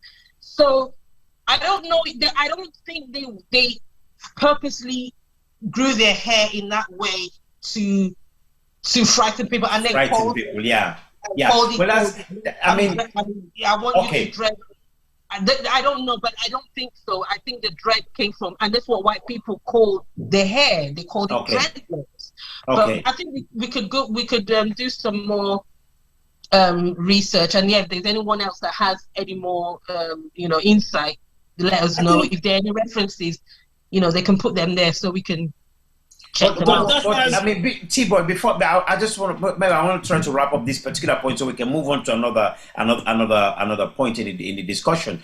But I think bottom line is the fact that the hair has such significance that we cannot just brush it under the carpet and think, oh, it's just hair, just do it this way or that way. It has had such a historical significance, and especially with the locks per se. And as I said, we've already looked at some of the spiritual significance that it has already, referring to Samson and twins or children who are born with locks already. Okay, but one thing is quite clear is that the hair that we have somehow, for some reason, either attracts or intimidates. And that, to me, it baffles me, but it appears if it attracts or intimidates, depending on how it is. T-Boy.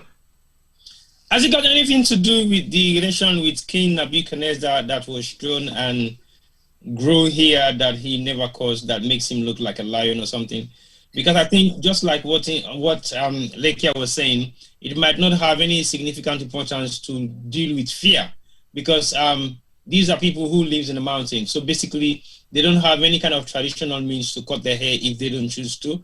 But I think they just need to grow their hair, and their hair goes into locks. So I find that sort of ideology to say the locks came from what my brother said online.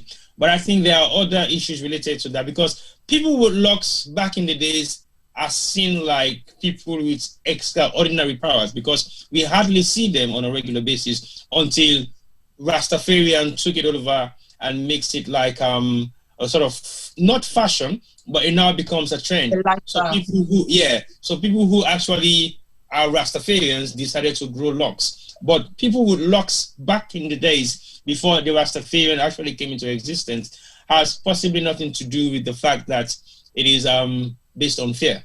I think it's just traditional culture that people don't cut their hair from birth. And definitely, like Lekia said, your hair will grow into locks. It will not head, because even if you wash it and leave it and dry, it will still have some amount of dust that will actually grow into that hair and makes it really dready. Now, I mean, again, I think that's a very interesting angle of looking at it, because one thing for sure that we're all agreeing with here is that the hair in itself has some kind of spiritual relationship.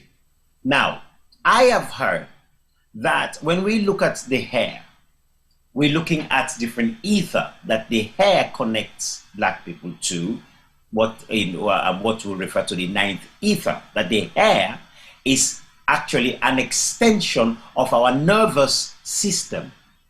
And therefore, the hair is like an antenna that does transmit information as much as receive information. Now, I want us to see if this is something we can explore a little bit. But because, again, if the hair is being used to oppress, to suppress, and it's also being used as a tool to liberate us as well. I don't know if any one of us here know anything any much deeper, or anybody who's watching this show know anything much more deeper about the hair itself as extension of our nervous system. Because, for example, as soon as when you get scared, they say your hair stands on end. All right, and when you go into somewhere that feels very fearful as well, your hair does stand. You do feel that chill, and your hair does react. So the hair somehow it is a conductor of some kind of energy from the ether world. So now I begin to, when I look at us black people's hair, how much role does that play in our person, in our being as people? How much role does this hair play in our being? Yusuf, can I come there? Please, yes, please. So, I'm not going to mention much about spirituality per se, but I would like to mention just one thing that my dad keeps going on about. So my dad is a physicist and a chemist, a science man, and I love wearing my hats. And for time immemorial, we fight all the time because he explains the importance of leaving your hair out in the natural air. And if I remember well, I think he said something about zinc and how your hair captures it from the atmosphere, and the benefits of some of these things to your body. And he makes reference to people that you see sleeping rough out in the streets, that if you look, some of these people, certain illnesses they will never have. They might catch other things, but certain things they will never have. They'll be in a better place than me and you, who live in houses, who wear things on our heads all the time, because whilst they're out in the open sleeping rough, their hair actually captures certain elements in the atmosphere which is good for their body. So I remember that we had this argument up to possibly a couple of years ago, because he keeps reminding me that the older I get, the more importance I have to pay to certain vitamins, if I can call them that, certain nutrients that the body needs, especially for man's body in middle age. Wow, that's really important. Interesting information. It's interesting. It's interesting he said that. Femi, take off your hat first then. Good boy, take off your hat. But you know what? I just wanted to jump in because while you were saying it, I was, nodding my head vigorously. I remember the beginning when the COVID pandemic started, right? I don't know. This is just what I heard. When this guy, I think he's either a medical doctor or medical biologist or something. He was saying that if you notice that this homeless people were not catching this, getting this virus like we that are staying at home, because they were exposed to the sun and the elements, is that our skin that can absorb, things from the atmosphere, and also obviously the sun, which is very important. They're getting the sun and and getting their vitamin D and all of that. So it sort of correlates in a sense that yes, maybe the hair too, can absorb whatever from the. I don't know, but it just reminded me of what that gentleman said, and so it kind of makes sense. What I'd really like to explore then. We've talked about our natural hair. We've talked about our natural hair containing spiritual values, culturally, and we've talked about the ceremonies we might go through, whether it's cutting the hair and so on. But I want to talk about hairstyles. With this one, I know T-Boy, who's been a hairdresser for a while, might know some few hairstyles. I'm sure Femi also knows some hairstyles too. Lekia, I don't know what names of hairstyles you might know as well. in your own area. And but also those of you who are watching the program right now, what are the names of some of the hairstyles? Do you know? Samuela James. What are some of the names of the hairstyles you know? If you know, Kunku, if you know some names of hairstyles, I'd love to see you all mention names of hairstyles to us. And anybody who mention a hairstyle to me, I'll drum for you. I'll give you a drum for the name of the hairstyle that you give to us. All right. So I'm waiting for that one. So I'm gonna be watching my live faces. So Tibo, if anybody gives any hairstyle, please let me know. I'll start. My own favorite hairstyle. Let me not say my favorite. One of the hairstyles that I knew that was quite popular. Well, sometimes unpopular actually. Sometimes unpopular, and that hairstyle is called Tolong. You need to explain. No, well, you see, Yusuf, Tolong is a means of punishment in Sierra Leone back in the days. That's why it was. Tolong is not a popular one. That's bald head. Tolong. Oh. And that is a punishment in Sierra Leone, so it's not fair. Okay, Amamatu has given us a hairstyle. She says control. Okay. Control. Now, Amamatu, hold on, T-boy. Amamatu said control. Now, this is interesting. The way she spelled it as control, Kondrol. Now, I want us to see, is that the right pronunciation? Control.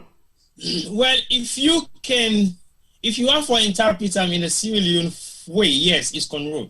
But the actual name is Kern Rose. Cornrow. And as in corn-row. Row. Yes. Yeah. That's exactly like a row of corn. That's how it goes. That's it. Thank you. Well, hold on. Let me give Amamatu a drum here. Amamatu.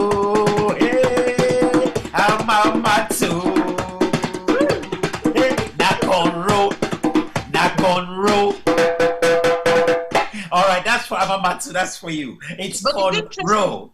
Interesting that in Sierra Leone they call it cornrow. I only heard about that when I came to the UK. In Nigeria, we didn't call it that. We did just the normal, plaiting your hair back. We called it weaving. Interestingly, you just say, "Oh, I want to weave my hair."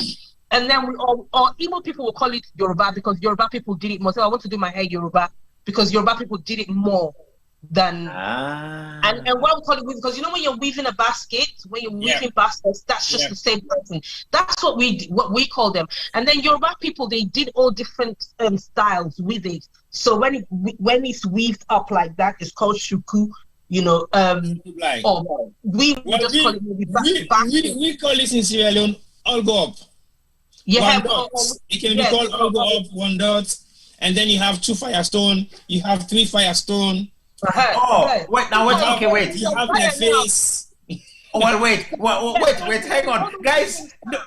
Don't run. Don't wait. Let's take it bit by bit. I want to capture this.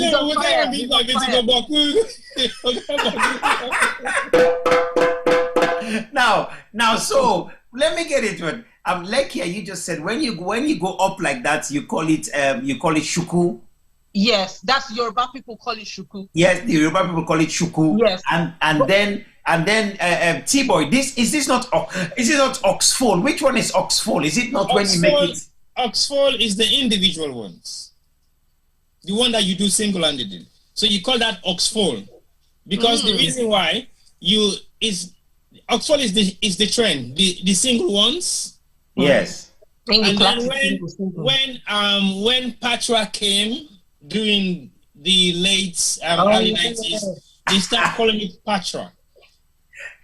Now, hold on. Now, Amamatu is saying something here again. She's saying horse fold, as in the horse. So is it ox fold or is it horse fold? That's interesting. I mean, well, the Creole version are oxfold. Yes. And the English version that I know is called singles. But I've never heard about the horse fold. But she might be right. Okay, and then again, Aminata Kagbo says all go down. All go down, nine is conroll. Okay, that's the conroll. All right, okay, I'll give them a drum. Hey, Aminata Kako. And then Saudatu Sanko says country plant. Country ply. I can't pronounce it. Country plat. Plate.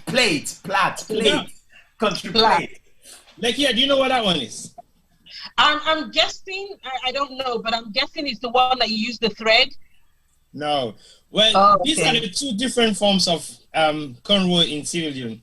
You have the one which is country plat, which one, that one is taken inside. Yeah, the inverted one. The inverted ones. That's it. Fulani, because that's the one. Yeah. The Fulani use it a lot more with extensions in the middle that gives it like a hip. Yes. Well, in Sierra Leone, we don't do extension in it, we just do it flat.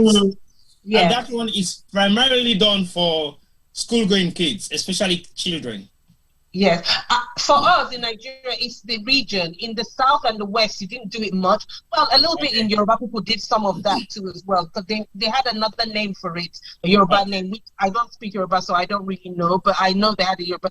But Igbo people and the ones in the south, we didn't do that much. And we used to say we just called it Hausa, which is the region or Fulani. Right. But as you said, yes, it's only, even back in the day, they weren't using extension, they're using their hair, but it's a bit more modern now where they use the extension to make it a bit humped up, The people from then, they did it. People from Sudan do that a lot, and people from Ethiopia do it a lot. Ethiopia, yes. Yeah. So, okay. Aminata Kagbo just said twist. Now she said twist, and what comes to mind? The thread. Would it be the same? We have that one. We have that black thread, that black kind of nylon thread. Yes, and it just do it like that. That one. A lot has changed in Sierra Leone, and that was called thread before. Yes. Yes. So basically, that was threading, and we normally use like the hard bit of sewing thread. There's a harder one that is wrapped up in some kind of card. Which is what the Yoruba use. That was the threads. So it was made specifically for hair. It was made in China. It's made for hair, and they also have another one that is a bit silky and soft. Rubbery. Yeah, and that one can be used for thread as well. So when you mention thread and twist, it's two different things. Twist, what we call twist, which is not, we didn't really do that. That was not really a traditional style. I think twist is just something that has come out from the new natural hair movement. So it's just something about what I have here. Exactly. Where you just take two strands of hair. Oh, sorry. It's like cords. It's like in cords. And just twist it round like a rope. Yeah. So this is not something we did in Nigeria. I mean, they do it now, but not back in the day. We did mainly with the with three strands, the plaiting, either single. Well, most people did the single, but the main one was with the thread, because with the thread the twist that used to be in existence back in the days is the same one with the thread, similarly like that, but you twist it around and then you push it in. They used to call it forgot. No, what you're saying, T-Boy, what you're saying though. Forgot. Lekia, hold on. Forgot.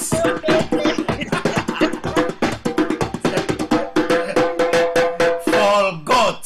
Yes, carry on. I think I need my own drum now, because it's not fair. I'm being overshadowed by Sierra Leonean styles. It's not fair. But anyway. All right, Lekia, this is for you. No, let me give you one first. Wait, stop. What T-Boy is describing is it the one where you use the thread and then you leave some gaps while you're plaiting it? Yeah, you can either pull it or you don't pull it. Yeah, right? Well, mostly they pull it and then it goes like the one that we now see like rings. That's it. Yes. Yeah, we did that. In Nigeria, we call it some gaps. Okay. My drum. Some gaps. Please, if any Nigerians there, just help me out because some gaps, and that was a lot of it was done mostly on children. You know, you plastic, but you leave the gaps. When when you do the thread, you can do the whole hair, which they use in creating so many different styles. Actually, when Tiba was talking about his story about doing hair and many women coming to him and somehow a child came out of it. I don't know how. I don't know how these things happen. You have to explain to me. It reminded me of a hairstyle. I can't remember it exactly, but it was done with thread, and it was called "Boys Follow Me." Hey, that one deserves a drum.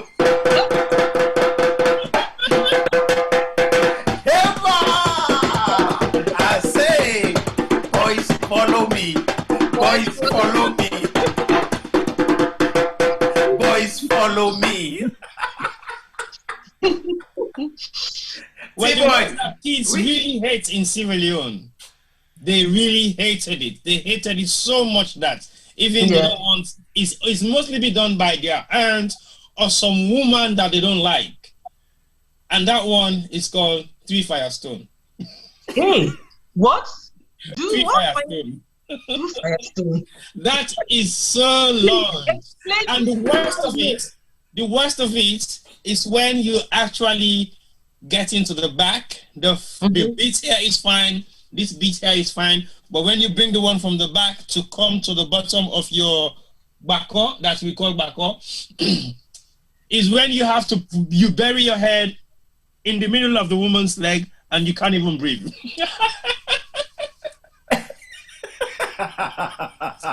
That's the most terrible one. I'm not saying anything. Very few girls will say to me they like it when they were growing up and their mothers, aunties, or somebody that they don't like is doing their hair, because that's the time you have all the bucks at your back. Bend down, steady, boom, because your back is always facing them. Put your hair properly. Don't move your move. So that is the worst part of the hairdressing for kids, because that's the time they beat them a lot. Wow. I mean, Kadisi says she remembers Boys Follow Me. She says she remembers boys. Kadi. You see, you know what's like this? Boys follow you, Kadi. Boys follow you.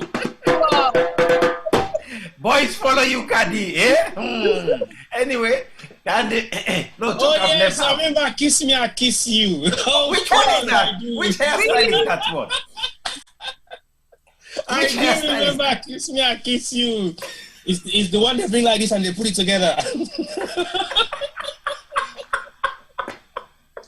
And what they do, Kiss Me and Kiss You have so many different formats. Sometimes it comes from this end, it goes all the way there, and then they take the other one, come from this end, and they meet at some point. To kiss. Yeah, Kiss Me, I Kiss You. So, in other words, now, I mean, just to push this conversation here, we have hairstyles, traditional hairstyles in Africa that were functional. Our hairstyles were not just, we're having fun here, we're laughing at all of these hairstyles, but many of them were not just hairstyles just because we could say, just make a hairstyle. They were functional. For example, me grandma, me granny, when my grandmother would do her hair, in her hair, she would hide her money. Because when her grandchildren would come around, we have no mercy when we see 2 cents, 1 cent, 5 cents, 10 cents, 20 cents, 5 leon, 1 leon. So my grandma, she would make her hair, I don't know if it's oxford, and then, shove all the monies inside there. And of course, who will come? And she'd shove all the money inside her hair and just carries on with life. So who will be going underneath the pillow to look for the money, trying to figure out? No, she just looks at us and just laugh. All the money is in her hair. So, I just want to be able to maybe look at it. Aminata Kagbo is going to town with some of this. So what is Lingon? Lingon. I don't know which hairstyle is that. Lingon also. Anyway, but the hairstyle became very functional for our people. If we go to in Kenya, I read that the women would do their hairstyles during the Mau Mau fight against the British. They would do their hairstyles to inform their men, to pass on messages to their men as to what, when they would have gone as spies and detected what the British were coming to do next, or where the British were, or when they would be coming, they would plait their hair in a specific way to pass that information to their men. So the men might come to the house at night sneaking, but will see the hairstyle, will understand what they're saying. Now, I wonder whether any one of us here have more knowledge on that, or any more information on how hair is used functionally to pass on information, or even to show that I am a king, or I am a, what information? I mean, today we talk about teenagers have a specific type of hairstyle. We talk of locks. When we see somebody with locks, straight away we say, that what information does that hairstyle tell us? When we see locks, we say, that's a Rastafarian. But if you go to India, where you have people with locks, they're not going to tell you they are Rastafarians. You see, they will tell you they are gurus who are in the mountainous regions, and they're spiritual people and so on. They will tell you a different thing like that. So I just wonder, within the African context, what hairstyles do we know that serve certain functions, that give certain specific information? And I'll throw this question to, of course, my panelists here as well, but also I want to throw this question to those of you who are watching and listening. Do we know of any hairstyles at all? And I've just given you 2 examples there, for example, for us already. Okay. Yeah. Okay. Sorry. No, go on. Go, Lucky. I'll go after you. Yeah, I was just going to say, interesting you said that about the Kenyan women. Unfortunately, I don't know any stories firsthand in which the hairstyle was used to for those kind of messages, apart from the boys follow me, or there was one called Echo Bridge. Actually, the hairstyles were done to commemorate certain structures, like the National Theatre in Lagos. There's a hairstyle that just resembled that. But there's this book, I think, if you're interested in looking at the politics of hair and that sort of thing, and black hair especially, this book, Don't Touch My Hair by Emma Dabiri, is a fantastic book, phenomenal. And in it, she described how some of the slaves in Latin America, I think mainly Brazil, they would actually plait roots onto their hair. So, you will see the hairstyle, and you will know what route to take when they wanted to escape from the enslavers. Also, they would put they could put food items as well, like your grandmother will put money. They will put food items like dried rice in between their hair as they cornrow it, so they hid food in it too as well, because they needed that when they're escaping, so that they will have something to eat. So in that term I read, but yeah, it's interesting that they use their hair for that sort of, very almost to save their lives, really, plaiting in routes that they would take to escape from their enslavers. And I think I can't really remember the name, but as I said, I read it in this book by Emma Dabiri. They actually were really successful, that they actually formed like a colony, which till today is existing around the Brazil area. I can't remember exactly when, but it's all in the book though. So yeah, that's what I know about that. And thank you very much for mentioning that book, because this is one of the things about we do with this show. We try to introduce books to people for reference sake, so people can go and do their own research as well. But now I want to push this discussion a little bit further to another level, which is quite sensitive but also very important. We have over the years for whatever those many reasons were, which we've already discussed earlier on, we've now moved to a point where we are using a lot of chemicals on our natural hair. As much as we're using the weave-ons and wigs, I don't necessarily want to necessarily go into the weave-on and the wigs and the politics behind that, but I just want to look at chemicals that we are using on the hair at the moment. Now, I can tell you that in Sierra Leone, we used to use a particular one. It's more like soda. Tibo, I don't know if you recognize or remember this one in Africa, but in Sierra Leone, we use this soda. And again, Kunku, maybe you guys, you know this. We use this soda and, literally you leave it on the head for a while and then God bless you that you know exactly when you should go and wash it off. Okay? Because it starts to hurt. And it starts to burn. And it starts to burn. Now, so you go and you wash it off.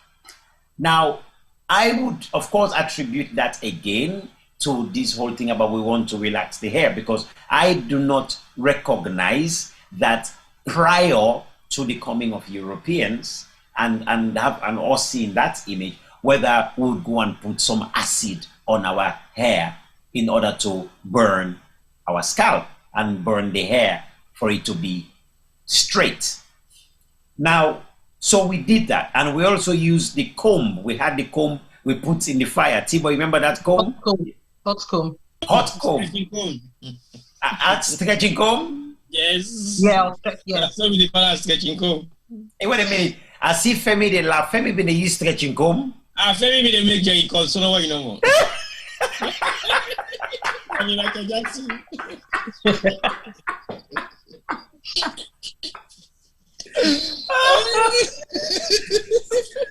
Yun.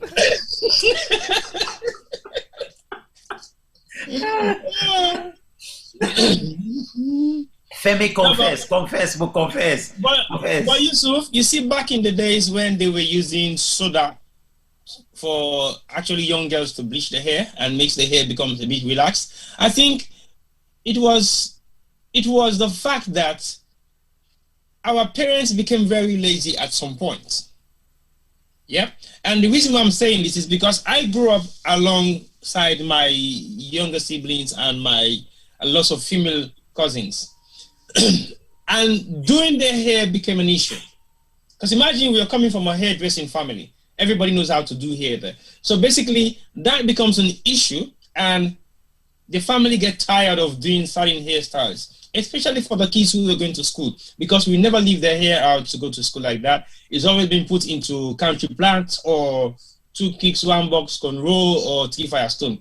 But basically, they started to get tired of it. And the number of girls starts to increase in the household. And the parents starts to get lazy, because it now takes you roughly a minimum of 2 hours or 3 hours to get a child's hair done. And imagine if you have to do 2 or 3 or 4 of them. And then also, combing the hair of these girls became another issue, because it was painful. They cry all day, and the parents feel pity for them. Okay, well, it's about this year, or they can't myself. So that it becomes more relaxing for them to be able to get it braided. So they started off with that sort of shampoo palm, but that doesn't work, because that actually irritates and bleach and burn the hair scalps and the hair of most of these kids. So basically, they stopped doing that, and then now they revert to stretching comb. Stretching comb basically doesn't really get the hair to dye permanently. It's just like for a few hours, and then when wind blows it really hard, after like a couple of hours, it goes back to normal. But it only helps to kill the cells of the stronger bits of the hair and makes it a little bit relaxed. So you have 2 versions of stretching comb that you might use to your head. One is just to relax the hair to make it a little bit softer. The other is to actually kill it to become like a permanent curl. So there are various reasons for the change in momentum of how people stop using their natural hair and they start to use or apply curly perm or perming kit or perming shampoo and the rest, just to make their hair becomes a little bit softer, because the parents became too lazy.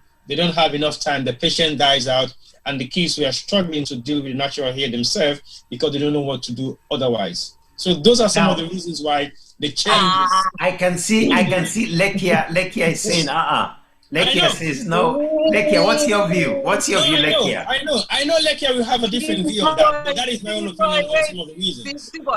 Yeah, I agree with you to a point. So, but let me say something now, right? Say, T-Boy, so would you be happy if someone gave you £1 million? Okay, do you consider yourself a morning person or an evening person? Like, when are you more alert? In the evenings and nights. In the evenings and like you see, night creature you are. Yeah. So you don't really like getting up in the morning, yeah? Mm-hmm. So if someone says there's £1 million waiting for you at Trafalgar Square, mm-hmm. You have to be there at 4 a.m. to get it. Would you get up to go and get it? That's all you need to do. Wake up at 4 a.m. and go and get that £1 million at Trafalgar Square. Again, you're making a scenario that is a bit difficult to challenge because you're bringing in money into the play. So definitely. No, hold on. Just let me land. Let me land. Don't worry. Let me land. Okay. But let's just look at it. Let's forget about what we're discussing. To be realistic, I will get up and go. Yes. I don't think there's anyone who wants that money that would not go, come rain or shine. Right? Sure. But if there's nothing there, right? I'm using money because most people want money. Yeah. Yeah, because we need it for so many kinds of transactions. If there was nothing there, nothing will make you get up at 4 a.m. in the morning. So my point is, when you want something or like something, you will do what you have to do to get it. You see women wearing high heels. It hurts. It hurts, but because we believe it gives us some kind of, feminine edge, it makes us beautiful, we will wear it. Instead, we'll carry the trainers in the bag. In the same vein, we started becoming, I agree, we became lazy with our hair, but we only became lazy because we started the love for our hair started waning. We were looking at you see, the influence of westernization goes hand in hand with us complaining about the difficulty of our hair. I agree. And I agree that lifestyle changes, because this is another thing I always talk about, that when it comes to lifestyle balance, in Africa back then, before colonial invasion, we had a work-life balance where we had enough time to pamper ourselves, to do our festivals. There wasn't that idea of working to die, but when the colonialists came, they had to make money, because that's how, it's capitalism, isn't it? We didn't have a capitalist system, so there was no push to make money like that. So, but when they came, they have to make as much money as possible. So you have to work every hour, every minute, second that was spent. And we know what happened in the Congo. If they didn't work hard, they cut off their hands or their children's hands. So that too, yes. So we started losing that, and we didn't have time to spend and do our hair. But if you what made us begin to have that sort of lackadaisical attitude towards our hair was the fact that we started looking at other ways of other sorts of beauty. It started influencing us, and then we started getting fed up with our own hair. The reason to that is when hair without it hurting. That's what I do in the workshops. I have a daughter who has very thick hair. There are ways we can look after our hair. Our four parents have been doing it, but we lost it because we were looking onto Western. So I feel that yes, we became lazy, but there's a reason why that happened. And now you say, it's the same narrative that Black women say today. Say, natural hair is too difficult. It's hard. It's difficult to make. No, Lekia. No, it's not. If we are looking after our hair, sorry, go on then. What you're saying is totally correct. But again, the change in trend has made a lot of these differences that is becoming now like a norm. Now, let me give you an example. Some of the reason why I think we are going back to natural as Black people, yeah? One of these reasons are because we don't have enough time anymore to go to the hairdressers and spend hours and hours to be on the queue. So what happens now, every Black young girl between the age of 25 to 30, 35 are going natural because it's less worry. They don't really have to worry about the hair anymore. They have that full confidence. Their self-esteem has grown and they can leave their hair just like you do yours, and you don't really worry about your hair anymore. That is about 3 hours of your time being taken away of your busy schedule. So it is not just so to do with the fact that the trend has changed, but also the priorities have changed. Black women still see the priorities of their hairstyle of not being a burden anymore. So they are now comfortable to be proud of leaving their hair as it is and walk the streets of London or wherever they are, except otherwise. Can I come in here? Can I come in? I don't want you to come in, but okay, come in then. All right. All right. Because I think you have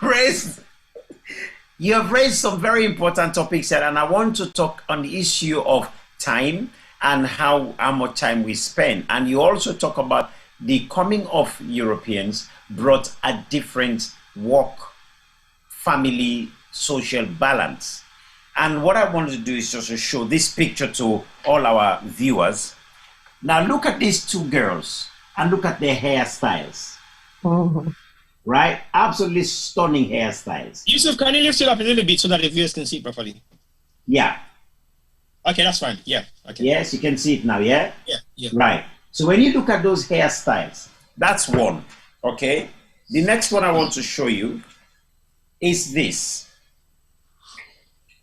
Now, obviously what we see here are people spending time together to do hair, to cut hair and to braid hair. Okay? Now, so when we're looking at traditional African hairstyles and doing our hair, there was something significant about bonding, how we bond as families and how we spend time as a community. Yes. You find that when women do their hair, that's where they also talk about a lot of their issues and problems are solved there. It's almost therapeutic even to do the hair. Now, of course, we've already talked about the ceremonial side of things when people do hair. But if you talk of the Himba people spending time to get that clay the way it is, to rub it all on the hair, it develops a lot of friendship. Today, hair doing is not about family issue, it's purely about business. And I just want to come in, look good, and get out and maybe go to work. So it has changed a little bit. So I want to look at the effect of this kind of economic system that is now that we are now operating within, that tells you have to be at work at 8 o'clock in the morning, and you should have dropped your child X o'clock in order for you to go to work, and your hair becomes the last thing you want to be spending time with. And not only that, you kind of live alone or live isolated, and you're not in a space where you can get your hair done. But within Africa, we still have a community there that, I don't know, T-Boy maybe, or Lekia, maybe you can even correct me on this one. There was a time when we just say, I'm going to my friend just to go and do my hair, and you go there and your friend just does your hair. You don't pay nothing, but you just do the hair, and it's actually time you're developing your friendship. Today, we are going to go do our hair because we are booking a boutique. Or is it a boutique or a hairdressers or a beautician stuff? We go there to do the hair. Now, I don't know how much of that becomes friendship or how much of that becomes just a professional thing. Whatever the case is, we have now brought into play a way of doing our hair that has effects on our health. And I specifically mentioned, I want to talk now about the chemicals that we are adding to somehow to achieve the convenience and the quickness to be able to get our hair sorted out, and we are gone. And we're now, so we've introduced the chemicals. As I said, initially we used the soda that burns the hair, or we use the stretching comb that still burns your scalp or burns your hair. But now we've moved it onto palming creams, and that we're using. And much of these creams are not manufactured by us, African people or black people. They are manufactured primarily either by Indian people or Pakistan or wherever else those creams may have, they may come from. But they come from some people else who are not necessarily African, and they bring it to us and say, here, use it. And we, on the other hand, don't have a clue what the chemicals in there. How does this thing suddenly, you rub it in the hair, and next thing you know, your hair is already dead like that. If it's having that effect, what else is it doing? Now, there are many, there's a, within Africa today, amongst black women more, and even black men as well, we are having a growing number of diseases and illnesses that were not necessarily familiar within our community before. I want us to talk about this. This thing for convenience has now got us to buy products that might be harming us. Lekia, I want to bring you into this particular topic here. What do you know, or what can you say on that? And I want to say, you also that are watching this program, please write your own thoughts as well. Let us educate each other on this. Please write your own thoughts on this idea of all these chemicals we are putting in, and how is it affecting us, or is it not at all affecting our women? Maybe not. I don't know. What do we say about that?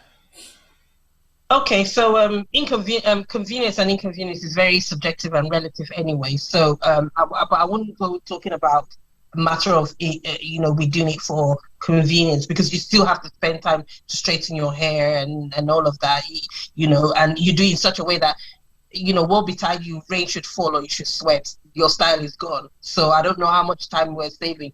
But that aside, yes, the chemicals that we put on our hair to straighten our hair, aka relaxers, and it's interesting that it's called relaxers. I think it should be called something else, more like dyers or something, because our hair dies. But that's another conversation for another day. So these perms that we put in our hair, they do have effects on not just our physical scalp, as in they cost the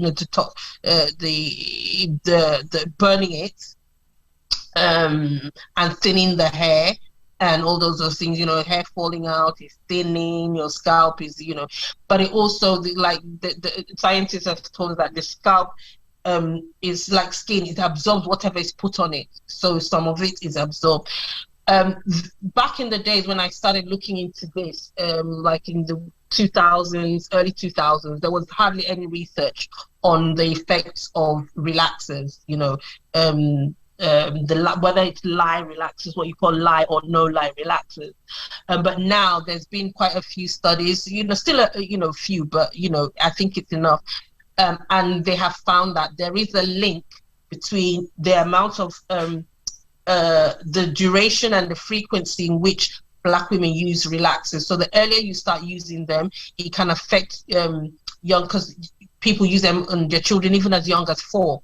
I've witnessed a 4-year-old Ghanaian child getting her hair relaxed, crying with the pain, but the mom felt that's the only way she could look after her daughter's hair.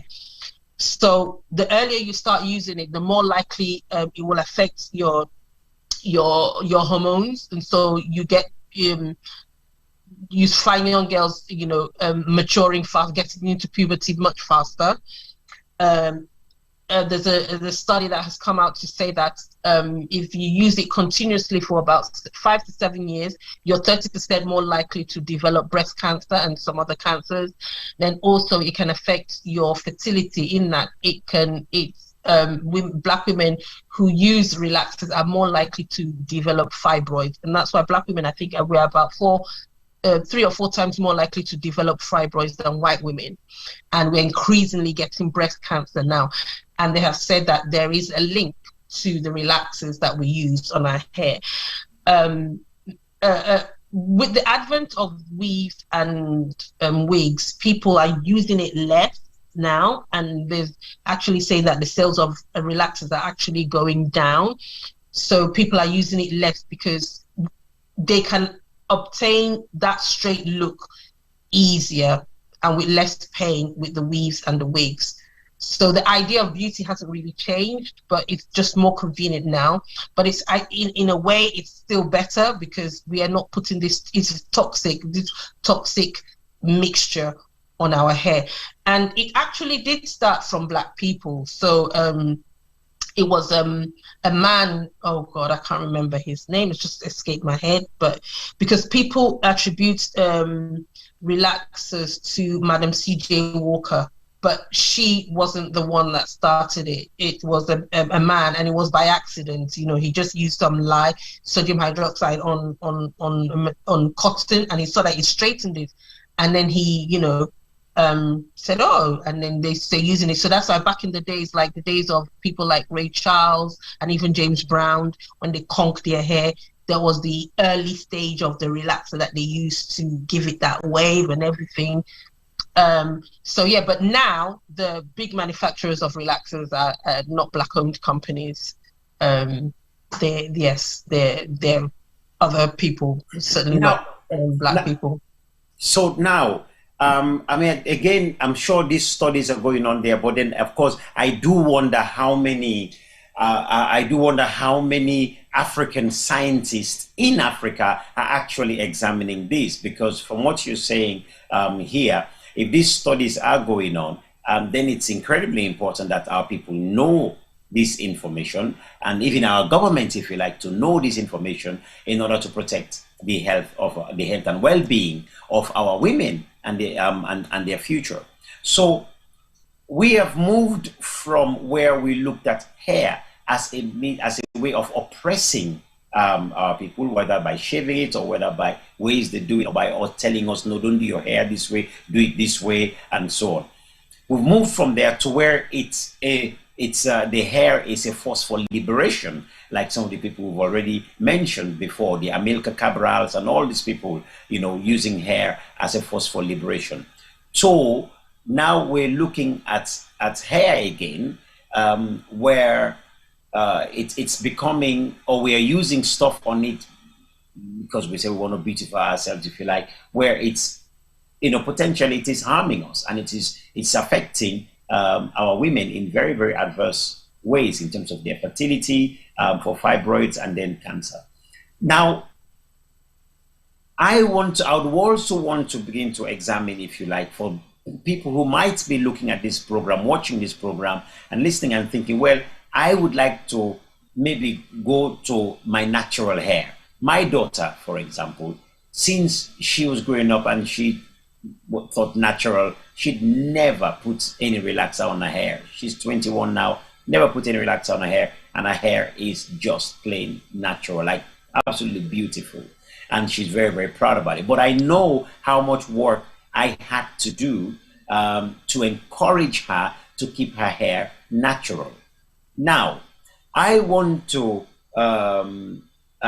ask us, as you know, as Africans, as panelists here, and people who are watching this show, how can we move further to begin to encourage our people to move away from a lot of these harmful chemicals? I mean, these days chemicals are so unavoidable if you're living in Europe, particularly Europe or America or whatever. It's like, you know, it's all over the whole place. You know, you go to your bathroom, you wash, and as you spray your bathtub, you spray chemicals already that is going into the water system. It's like you can't avoid this thing. It's just so everywhere. And it does affect us one way or the other. But if we're going back to Africa itself, now, even when I'm saying going back to Africa, the level of chemicals that are there is on another plane altogether, and totally unregulated as well. But how can we turn this around? How do we begin to encourage our people to begin to use the natural products that we have? But also, what products are there for people to use on their hair if they want to go and keep their hair natural? Yusuf, let me just come quickly with one thing that you said, and we just have skipped it, is the relationship between the hairdressers and their friends, or the hairdresser and clients. which means you talked about how much relationship or bonding that they're trying to create when they come together, like to say, I want to go and do my hair. My friend is doing my hair for me. I think that relationship extends way beyond that. And it extends to the fact that most hairdressers are like clinical psychologists to some extent, because what they do is to have a discussion that is personal and is like a trust relationship between the client and the hairdresser. So that relationship that you said, to extend the friendship, to extend relationship, I think is more deeper when you are really into personal hairdressing, more so than to do with the general public hairdressing. Because when you go to the hairdressers, again, it serves as a therapeutic environment for people who just like to just go there, sit there, hang out, and have a lot of stress that they are taking out in the conversations in that particular environment. But to go back to what you're saying in terms of how do we change the mindset of Black people to come back to realize the essence of their natural hair, I think the challenge that we are faced with that right now is not as immense as it used to be back in the days. Because the reason why I'm saying it is the fact that many people have the trend of saying, oh, I want to have a mixed race child because I like their color, I like their hair, and all that stuff. And that has gone down the drain to some extent, wherein the people who they trained to have don't really care much about their hairstyles no more. So why put up all the fuss to say you want your hair to look like this? And also the fact that there is a lot of Black consciousness around within the communities that we live nowadays have made things a little bit more easier, because many Black people have recognized the fact that no matter how Black you are, you're an African, regardless of where you come from or what you do or which part of the world you find yourself. That mentality has gone down into the heads of Black people to say the more you are proud of yourself, the more value you will have within your communities that you live. So the fact that we are now going into a different area, as Lekia is saying, the idea of burning our head with chemicals has gone away. Now we're wearing wigs and we're wearing colipalm, the Brazilian weave and all that stuff. Yes, but it is so expensive to the extent that not many people can afford it. So people are very proud now to wear the hair the way they find it to be, than you go for anything sophisticated. What you see less these days is braid. Okay. Well, T-boy, let me take on that what you just said there, that it is so expensive. And actually, I want, because when I'm talking about the products here for it, I would like us to look at the economic aspect of it, because we'll do a disservice if we don't talk about the economic aspect of this. The weave-ons and wigs and people that that many of our women wear. I mean, today you put Nollywood, almost every other woman in Nollywood will have this long hair. In Sierra Leone, we know our women have all of these things, but and for many of these women, if you talk to them about shea butter, they'll probably want to insult you and tell you we don't have this kind of thing. They'll just, it's just about using, we all grew up in Sierra Leone. To use Donny is because you're backward. That's why you're using Donny. You have to use something else, in a tin and so on. But, so I wonder, and I'm asking, if we're going to be looking at products, even including the weave-ons that we say we do, because the Himba people, for example, have a way they made them. The Fulani people also do the same thing, where they made the hair much longer. I mean, I'm just trying to get the picture here, where they elongate the hair. Let me get to the Himba. But Yusuf, once you're looking for that, there are so many Black products now in the market in terms of natural hairstyles. So the struggle to say we don't have the products that we can use to maintain our hairstyles or our texture hair, I think is wrong. It's just the fact that, except if you want to be lazy, but I think if you have concerns over your natural hair, there are lots of online stores that you can find your products. And yes, the products are all natural products. And I think it is not as expensive as we might think it is, but I think people are just being a bit lazy to do some amount of research in some of the things that they should maintain value for. Say, for example, when they want to do their curly palms, they will ask like a hairdresser like mine, oh, T-boy, which kind curling palm for use? and I ask you Dark and Lovely, Revlon, this and that and that and that and that and that. But guess what? When it comes to natural hair now, they struggle to be patient for you to be telling them what to use. And for the fact that I haven't been doing hair for more than 10 years now, I will not say to you, I can recommend. I cannot make any recommendations for now, but I think there are so many different products that people can use for their hair. And I think when I was doing hair, I used to advise people to use a lot of coconut butter or shea butter. Because again, like you said, they never use the ori because they think ori stinks and it's not good for their skin, it's not good for the smell. But what people tend to do nowadays, they mix the ori with some amount of scent. So basically, it is not as hardly smell like you used to smell it back in Sierra Leone or wherever you might get it from. But they've been purified, some of them, but I don't advise for you to use the ones that have been cleaned. The natural ones are the better ones. They still have all the ingredients in them. And when you use them on your hair, you will see the vast difference. And not just for your hair as well. It's also good for your skin. I personally don't wear anything on my hair. Like you see, I've got my hair like this for the past couple of months. Sometimes you'll be ashamed to say, oh, where do I need to go with my hair like that for? I need to shave. I need to cut my hair. I need to make it look good. But again, I'm proud of who I am. I can wear my white shirts and blazers and suit and everything with the same hair looks that I have. But I can still walk into any environment and feel proud of who I am, apart from thinking about what my hair looks like, whether my beard is shaved. So to be clean cut doesn't mean you look good. So basically, we have to look at all those aspects of what makes you feel good. It's not about what you can do to your face or your hair that can make you look good. Sometimes I can see, like the way I'm looking at Lakia now, there is less attention on her hair. Because what is it that I'm going to look?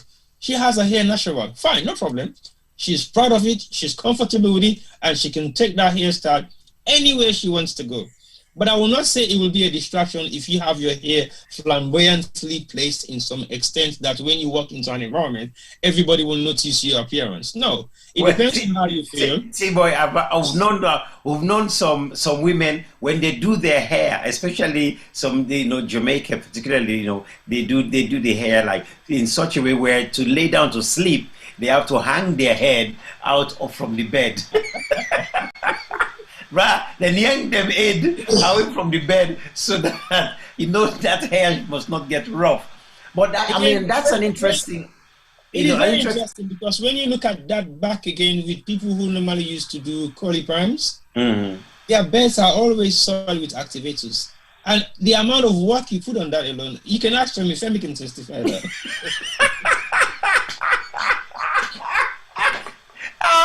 Femi. Now, but I would say also it happened to me when I came to England here, and for the first time I had the privilege to say, oh, God, I'm gonna try to look good, and I think that's the what we always say: want to look good, and to look good. For many people back then, maybe even now, to look good is to try to look in a European way, or look in a way that means you appear as if you've not hustled yourself. In other words, what I did was a friend of mine came and said, Yusuf, your hair is growing, because I used to really grow big hair. And his friend said, the best thing to do, man, use this cream. And it came with a specific cream, Afro something it was called.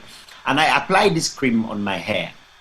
And I did it maybe 2 or 3 times, and I had all the curls and all this kind of stuff on my hair.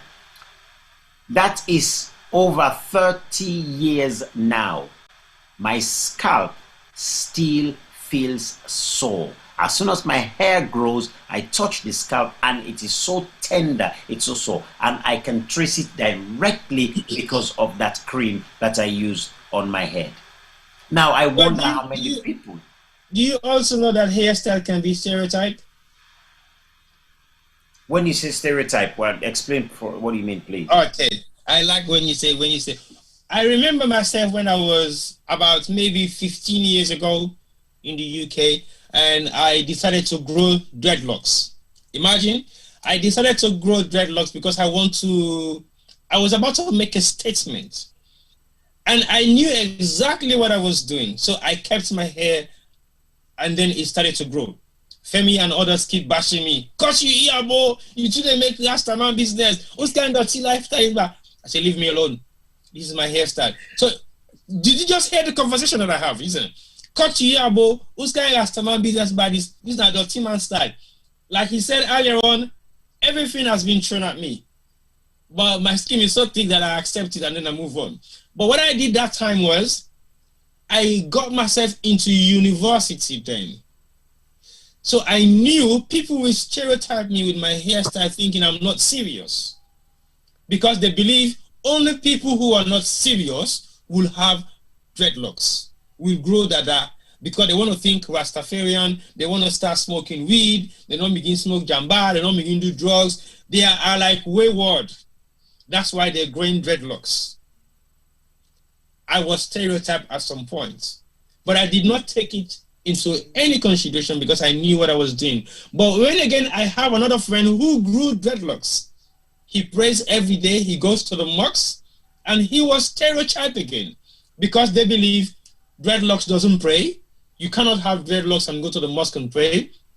It is not haram. It is not halal. You can't do that. It is against Islam. So there are so many things to do with your hairstyle that they can use to stereotype you. But when a woman puts a wig on, it's different. But when a young girl puts a wig on, they will say to that girl, oh, you want to get girl, eh? Now make you don't go begin where you not get money for buy. Or you want to begin keep big man and now they look you differently. So these are some of the stereotypes about hairstyles, especially for men and women. It depends on what you want to do. And again, when a woman decides to shave their hair off and leave it bald, they say you don't turn kolonko. Hey, girl, now you don't turn so. You see, you don't begin to sleep now because you don't begin to think, say now, in a big woman, you don't get no control, you're not afraid, you talk to people anyhow, now make now you too long.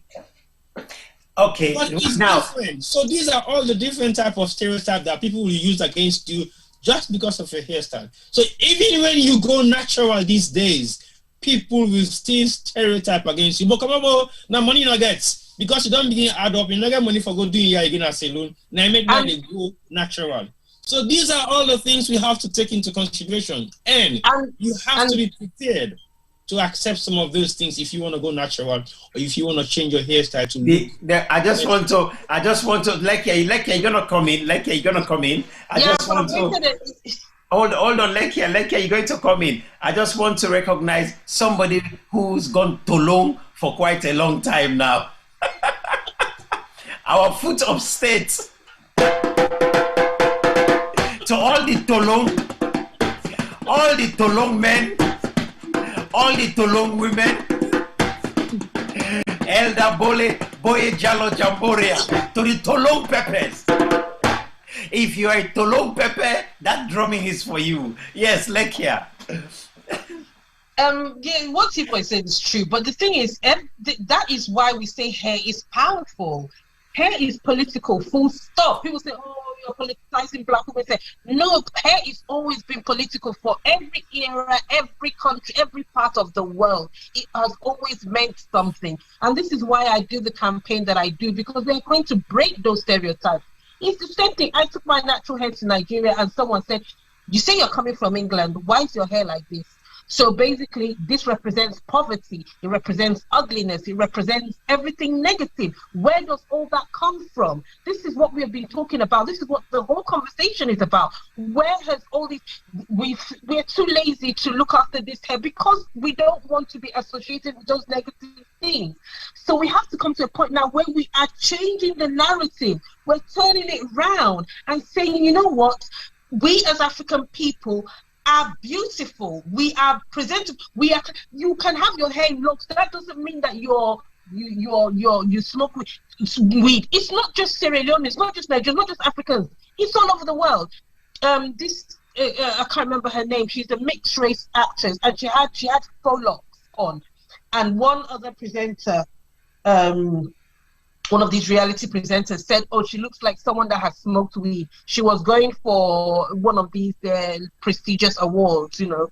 something like the Grammy, something in that sort of, and that's what she said. And then, she had to apologize because people came down on her.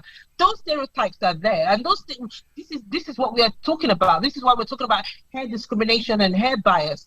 And when I set up Project Embrace, it's to change that narrative round. Why do we accept these things? Why do we accept that narrative? When I cut my hair, this is the sort of thing that I got. People said, "Oh, Wishes cut her hair now, so I was less feminine." People say, "Oh, are you lesbian? Why is your hair short?" When you natural hair, again, people just assume you don't have money.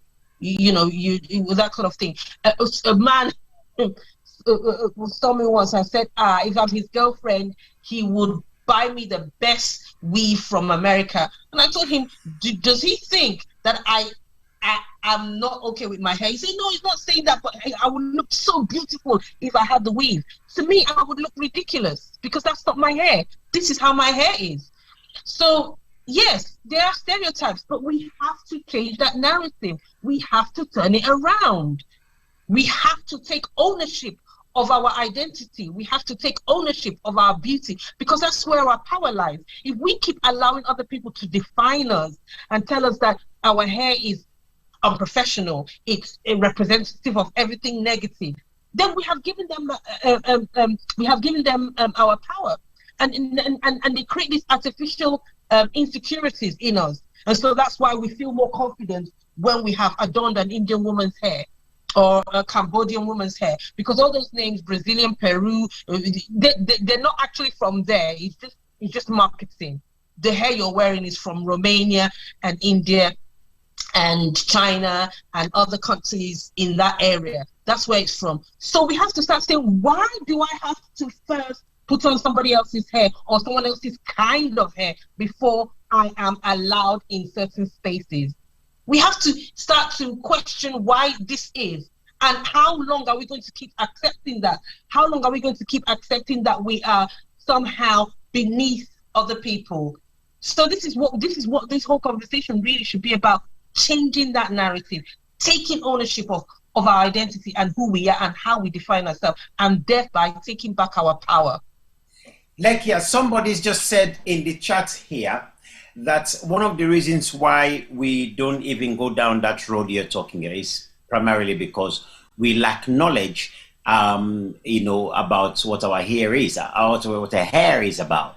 And this is why I started the program the way I started it with us, just looking at the spiritual value of our hair, looking at rituals about our hair and so on. This is why I started the program like that. And because I wanted to explore that a little bit so that we understand that our hair is not just this thing that just grows there and you can just cut it off and change it in any way you like. It has much deeper significance to our everyday being. But yes. What's the point of us knowing that thing if we don't value it? If we don't value that knowledge, what's the point? I told you about a Nigerian woman that said, if she sees an African mask, there's so much fear. She's like, this is evil, this is bad. So we might know these things, but many of us will say, oh, that's just superstition, that's rubbish. So it's not just knowing the knowledge, it's having pride in ourselves. Okay, but yes, I hear that very well. Now, some of the work that I am doing, I mean, we've just gone off on another angle here because I wanted to be wrapping up the program very soon. But to go off on that education point there, it becomes important then. I even today I was at the British Greenwich Maritime Museum, and I was talking there about giving our heritages a contemporary relevance. And I talked about storytelling, brass spider stories and so on, and how do we give these contemporary relevance, that they are not just seen as stories that are, you just tell them and then they are gone. I'll give an example of a story here. For example, is this story about this chief has his daughter and says that anybody to marry his daughter must come and drink a hot porridge from the fire, and he must drink it one go, and that's it. Everybody who came tried could not get it until comes Brass Spider. So an auntie spider came and says, easy. We say, but king, before I do it, I need to sing a song. And the chief says, all right, you can sing your song as long as you drink it. But he says, I need to carry the pot and show everybody when I sing the song. The chief says, all right. So he carries this pot, singing, and of course, by the time he finished the song, it's cool, and he drank it up. So he married the woman. Now, many of us would laugh and enjoy this story as one of the tricks Brass Spider plays. But let us give this story a contemporary relevance now. First of all, we have gender issues. You know, this girl being put out there, being commodified. Today, that is a very current issue about how girls are being commodified and how we see them. It's about power as well. The father or this male figure has this kind of power only to benefit his own interest. It is also about disparity, sometimes wealth opportunity disparities, because there are many young people there who probably do not have as much skills or resources to marry this girl. So instead, it has to take somebody else who probably have the skills and resources, whatever it is, to come and marry this girl. Somebody who maybe the girl has no interest in. You understand? So as you begin to look at this, you begin to see, put the story into a contemporary relevance, you begin to see our elders were not just telling a story just because here is a story. There are many aspects to it that can prevent conflicts or that will warn us about potential conflict, because that girl will go into that marriage and so on and be as miserable as sin. So when but that story, how does that story though? I hear what you're saying, but I don't see how that analogy helps, because yes, I'm coming. I want to let me explain how. Because it's still putting Africa in the position of we don't know what we're doing kind of thing. No. That's far from it. What I'm trying to say is that the stories that we have, that our ancestors have left for us, carry a lot of meaning, a lot of nuggets to help us today. We need to be looking at that knowledge and meditating on that knowledge and understanding what is being given to us in the form of what we call, it's just a fable, it's just a fairy tale. These are just, no, they're not just stories. These stories are they clothe truth. These stories, they clothe truth. So when we're looking at the hair now, no matter what people, whatever, so I'm losing train of my thoughts here on what I'm telling you.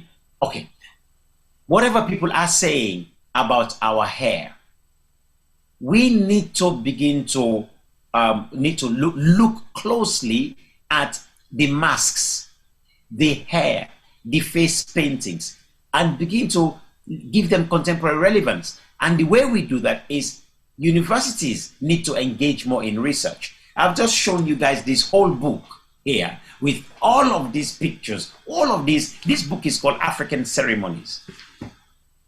No photo in this book was taken by an African person. None. It was all taken by Europeans. Catalogued by Europeans, not us.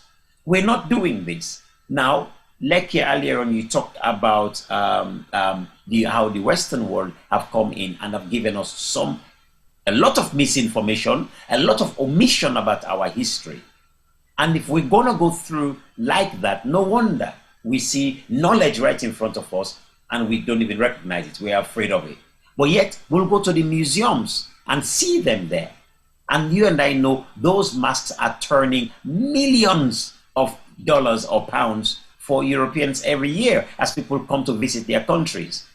It's the same thing with the hair. Now, if we're now going to look at the hair, I was just talking about products now for the hair. How much money is being made on products for our hair? Let's forget about the natural products now, because we are coming into it now. Us African people are coming into it, and we are beginning to make products now for ourselves. Natural products to maintain our hair, and rightfully that's what we should do, because we are not making hair, we're not making products to maintain Indian people's hair. Nor are we making products and telling the Europeans, this is the product you should use for your hair. We're not. But they are making products and telling us, this is how you should do it. And we gladly take it on. So if we look at finance in these areas, how much money is being made? How much employment is being created in those countries or those people that are making these products for us? I think this is very important. So, but we can only get to that when we have the people who are researching the values that are within this culture. And one of my goals when we talk about the African education system, it comes down to this as well.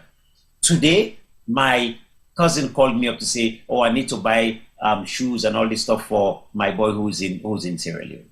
Now, I started thinking, wearing shoes, wearing trainers. So I started thinking, well, what if he hasn't got shoes? What if I can't afford to buy shoes? Does he not go to school anymore? You see what I'm saying? So in other words, we are forcing on ourselves that which we do not even manufacture, but if we don't have it, we'll be excluded from the process of becoming successful. The same applies to the hair, that if your hair is not in a particular way, cut in a particular way, you cannot go to a school. And there are many schools that will exclude you if your hair is not in a particular way, or not cut in a particular way, or combed in a particular way.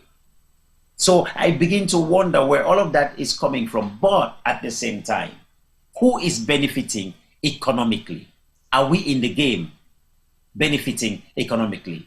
Are we taking ownership of this? Yusuf, can I come in quickly? Please do. I think what you said make a lot of sense in terms of the economical benefits of what we can achieve as Black people in terms of keeping our hair natural or revolutionary what we believe in as in our natural hair products and styles. But we also have to consider, I know you've made mention of research, yes, but there are already a lot of research that has been done within the Black community about what products are essentially good and necessarily viable for Black hairstyles. Now, what we don't have in that context is the fact that we have less Black people who are interested in actually working in this particular natural industry because they think and believe that it's too slow. But let me tell you something. There is so much money to be made when you decide to be a natural hairdresser for natural hair only, because there are lesser people who do natural hair products or who do natural hair itself. If you look around our communities, you will not even find 2 or more than 3 hairdressing shops that deal primarily with natural hair. And then you have thousands of the others all around. Because the reason why I think people want to go natural, but the services to maintain their hair natural is not enough. There are less hairdressers who deal with natural hairstyles. So that means we are practically forced to go the other way. And when the Europeans want to make things easy for us, they don't just only create the markets, but they create the services as well. So what they do, they tend to have lots of hairdressing shops around our Black communities and give us the opportunities to have as many Black shops as possible that will be dealing with these hair products. And when you want to do a natural hair dressing salon, the premium rate at which they will charge you for that particular hairdressing salon is possibly a bit higher than the ones that you can have just around the corner. And when you look at the customer base that you have within that same community is so small that you will not even survive. So what we need to look at as Black people is to create the service and the product, because the research has already been done. But we have the product, but it is not accessible, it's not being marketed well within our communities. And the service that people might use to get this product done on hairstyles or on clients, the service is not available. Only few of them. So for a natural hair person to book an appointment in a natural hairdressing salon will take you a minimum of 3 weeks.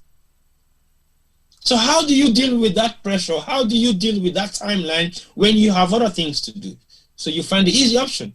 So I think as Black people, we should be able to create the environment that we have access to the product and the services as equally as the same thing as we have the options of doing the European styles of what we Black people do, and at the same time, we have the access to the materials. When you look at the barber shops now within the communities that we live, very few of them, because most of them are closing down.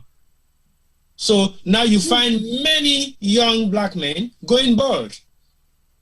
There's not enough barbers around. The queue for barbers is so long. Femi have to leave his work and come to the barbers and stay there for like hours and hours before he gets his haircut. But he will be patient to do so, but not everybody will be like Femi. I haven't been to the barbers for almost 3 months, not because I don't have time, but I don't see the relevance. I'm home all the time. I work from home. Why do I need to go and cut my hair and make myself look smart and I'm indoors? Even if when I go outside of my house, I am still proud of the way I look. I can wear my clothes. I can wear my shirt. I can wear my suit with my hairstyles. If you're not happy to see me like this, sorry. Wow. But guess what? T-Boy, You have to build the service and the product. You have to be accessible. Otherwise, the challenge is not going to be easy. Okay. I think, T-Boy, you have really just said something there which I think we could actually wrap the show up with. That is, there is immense business opportunity out there for us. Because we are talking here, we are crying out, we are calling out, we are shouting out, announcing out business opportunity. And that business opportunity is about our own natural self, our own natural traditional African hairstyles. That's what we are shouting out here. But before I want to wrap up now, but Lekia, I wonder what else you'd like to say before we wrap up the show. The thing is, where there's a will, there's a way, you know. So we have to first start with really wanting this, you know. We have to, and also start with believing. When I first started with the Products Embrace billboard campaign, you know, people were like, how are you gonna get a billboard to put black women on a billboard? It's never been done before. But I felt I really wanted it to happen. I felt it was necessary to open up the conversation, at least, if anything else, about the way our hair is perceived, the way our persona is perceived. And so in terms of you know, like natural hair, the thing is that there's still the resources. There are people out there. There are quite a few. I mean, if you give me time, I can at least write down at least 10 people that's black women, black-owned hair products manufacturer making products. There are more than that, but you know, for the top of my head, I can name at least 10. If you give me more time, I'm sure it could get up to 30, and that's just the UK. So there are people, they are small, you know. Obviously, it takes capital, it takes investment. The problem that we're having with black businesses is access to capital, access to investments, because there are many out there, but to expand, to go out there, to compete in the big market, they need investment, and it's really difficult to come by that as a black person. You know, we know the history of how we've been treated by the banks, and even more so as a black woman. So, but the thing is that there are also resources. You just need to go on YouTube. There's many YouTube channels with people, you know, doing hair advice and what you can use your hair.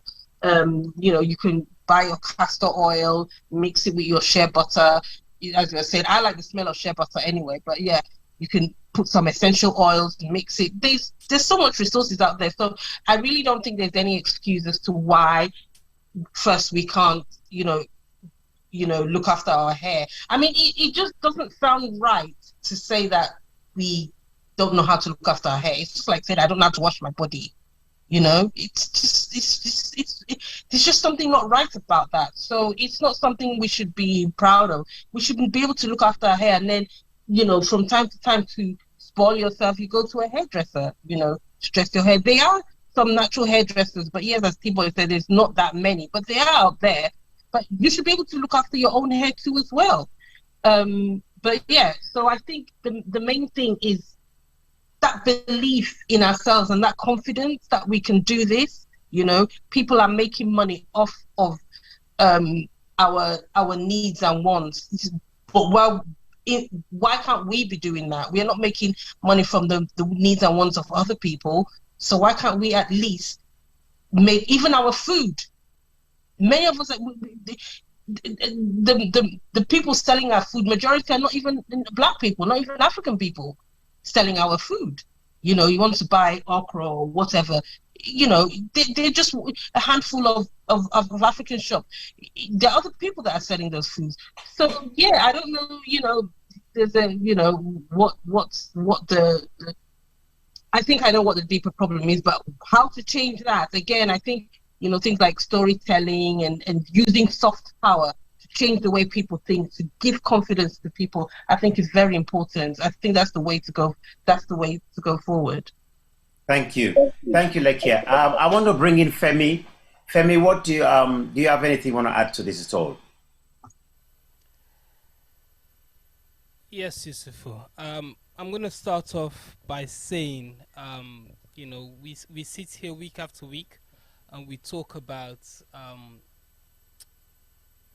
different things. Depending on which show we're on, we can go from culture to health to politics, but all of these things come together as one. You know, we're looking at the development of the African nation, not just in Africa, but in the diaspora where most of us live. And, you know, listen to you guys today, just it brings me back to all these conversations we've been having. And the lesson I keep learning, or the message I keep hearing from all our presenters that come in week after week, is we as Africans need to move from being consumers, or from being just consumers, to being producers. You know, in every single industry that we talk about, in every single thing that we do, we seem to be consuming things that we don't produce, which for me is a shame, because, you know, the land that we all hail from is a very fertile land. You know, we have all the natural resources that we need beneath our feet, but yet we're in a position where we go clutching our hands, asking for help from countries that don't really produce. You know, they have found a way to service the products that we make, or that we're supposed to make. They take off the natural resources from those countries and they sell it back to us. In today's conversation, we're talking about our hair. All of our women, or maybe not all, but a very big majority of our women consume products that we do not produce. Yes, like I hear you about you can name quite a few, but we know that, you know, generally these products are made from countries which aren't our countries. You know, and it's a shame. I just hope that one day the black man or the black race will wake up and see that, you know, as T-Boy said, you know, there's opportunities, and we should grasp that. We should go out and produce these products that our women will consume. And that's one way to enrich Africa and to get us out of this terrible vicious cycle that we're on, that we will see in generation after generation after generation just be in the same position and not grow that much. But saying that, I think that most of us here are lucky. I actually think that we were born and we grew up in an era where we've seen so much changes happen. And for me, you know, as a young kid, you know, I read about the Malcolm X's, the Martin Luther's. You know, this is Black History Month. We spoke about that. As a young man growing up in the UK, you know, I saw racism firsthand, by institutions, by the police. I can't tell you how many times I was stopped as a young man walking down the streets of South London, just because I fitted the description. I don't know what description that was. I still can't understand it. But I saw I saw us, not even our children. I saw us being ashamed that we're Africans. Some of us, we used to say they're Jafakans, I think was the thing. They prefer to say that they're Jamaicans rather than Africans. We would go to school, a girl will have a certain hairstyle, and, the teacher would say, "Oh, I like your haircut." How can that be a haircut when the hair didn't cut? If anything, it looked a little bit longer than usual. Things changed, but we went through it, and we're here today. And sometimes I look at TV, I hear about social media, I hear about the footballers, what they're going through, and honestly, I feel their pain. But some of us that lived in the late 70s and early 80s, it was crazy. There's a picture on my Facebook wall of me as a young man. I went for about 6 years. I didn't comb my hair. I had, I had softened my hair. I'd done all sorts of things to it, and I had my own hairdresser. She worked in Battersea. Go away. She had a shop in Battersea, and for 6 years she did my hair, and we grew such a great bond, and I met a lot of good friends that I have up to today that I met down that end. And like T-Boy, I was in an environment which was odd.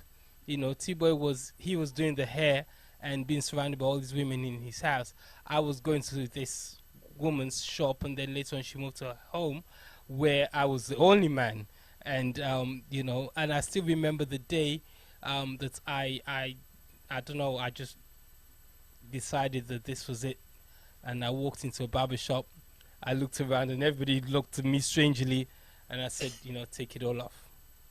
And the barber, like Lecky was saying earlier on, that women cried when they take their hair off. The barber looked at me and he said, "Are you sure?" He asked me a few times, because by then my hair was long down to my shoulders, and even beyond. And he asked me, "Are you sure?" And I said, yeah, take it all off. And he was like, "What style do you want?" I said, "Just take it all off as low as possible."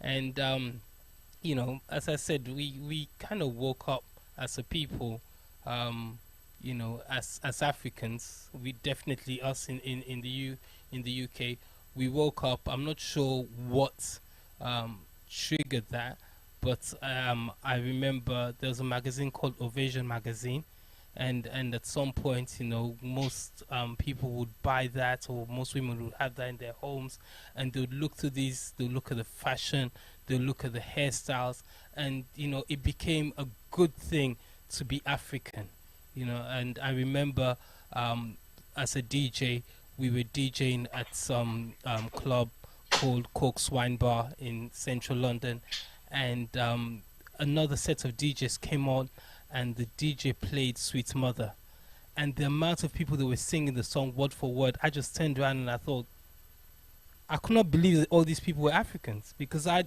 actually thought that they were mainly West Indian heritage. But that's when I knew that we had actually reached, we were here, and we were here to stay. But things change, but things change slowly. I have a friend, I saw him a few years ago, and I could not recognize him, because the guy grew up. I didn't know him as a child, but from when I knew him for about 6-7 years, he had long dreadlocks coming back down to his backside. And one day I saw the guy, and he had hair shorter than mine. And I asked him what happened, and he said, "Oh, I needed a job. I needed a job. I wanted to work in the corporate field. And I went to interview after interview. I couldn't get a job. Eventually, somebody told me that you don't have the look. Cut your hair and come back and see me." And he got the job. But he did not even last at that job. And I can understand why he didn't last, because, he went there not being him. So all the things that made him him, he cut off when he cut his hair. And like Samson that we mentioned, he lost his power. He might have got the job, but he couldn't keep the job because he was not representing himself. And that takes me now back to Samson that I wanted to mention earlier on. You guys were talking about Samson. You were talking about the color of his skin and where he originally was from. So Moses is in the second book of the Bible, and it's called Exodus. And Exodus talks about how Moses took the Israelites out of Egypt. But if you read back before, if you go into Genesis and you read, there was only a few guys that went into Egypt from Israel. A bunch of brothers. Yeah? A bunch Joseph of and his brothers. There was no woman there. A bunch of brothers went into went into Egypt to flee, what was happening. And then a whole nation came out of Egypt, that went back to Israel. So if you think about it, if you just think about that notion, you would know now the original color of the Israelites. And I believe Samson was from Nazareth. And he was, I think, the 7th book of the Bible, where it talks about the judges. So it's an interesting story to read about. And that came several hundred, maybe thousands of years after Moses. So if you think about it, Samson, Tibo, your answer to that, Samson must have been black. Maybe not like me and you, but definitely he came out of Africa. I'll leave that for now. Thank you very much. Thank you so much, Femi. You've given us very, very important food for thought there. And Lekia, thank you again so much for your contribution. And thank you very much, Tibo, for your contribution. It's been great. And I want to thank all of you who have been, paying attention and following us through the program. Thank you, Elder Boy Jamboria. Thank you very much, Vicky Khan. Vicky Khan, thank you for your contribution. Kunku Mutate, all of you all that have been watching the program right up to this point. Some of you have not called the names at all because there's usually a lot of people watching inside the Abule. But thank you for joining us in the Abule. One thing is quite clear with this show, with this particular show today, is that there's a cry out, there's a call out, there's a shout out, if you like, there's a trumpet being sounded for African entrepreneurship. It is louder now probably than ever before that we need to begin to look within. Indeed, if we can live within, we will never live without. So we're beginning to call out that we look into ourselves to find the solutions for our own well-being, that we can no longer be depending on other nations to look after us. Just like we talk about our African governments who constantly are looking for loans, handouts from this nation or that nation. Well, whenever they do, they're going to ask something else of you. And they're going to find a way to drain you out as well. So, as individuals, as a people, taking care of our health is incredibly important. Today, there is Corona, but Africans don't have the vaccines. We don't make the vaccines. It's made in Europe and other countries. And these other countries are not prepared for us to have these vaccines. But by the grace of God, we are here. We are here. Okay? By the grace of God. It's time for us to wake up, to do research, to educate ourselves and begin to value the immense blessings that has been bestowed upon us, to take care of it, to protect it at all costs for future generations to come. But we must, as African people, begin to consider what is good for us, what is within our land that is good for us, as opposed to constantly looking outward and defining ourselves by the yardsticks of what other people bring to us. We must, as Africans, have our own yardsticks to measure ourselves and go by that yardstick. And one of them is how we value our hair, our natural hair. It's beautiful. And with that, I'm going to say good night to you all, or good day to you all, wherever you are. Thank you very much for joining us. This is the Culture Show with Sierra Gem Media. I am Yusufu Jallo. Have a good night, everybody.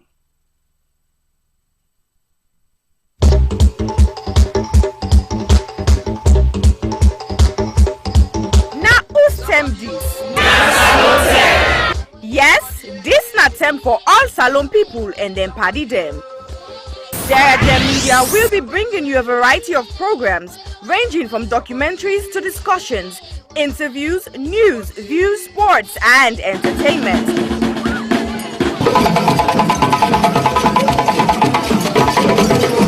Our programs will contain matters on development, governance, the economy, and issues that are of importance to Sierra Leone. So, no left BNO because we get Bebe program then like salon discussion, meets the ministers, the president's hour and the Gladi program. Look me, I look you. All this they start soon na www.sarahgemmedia.org. Now who's term these?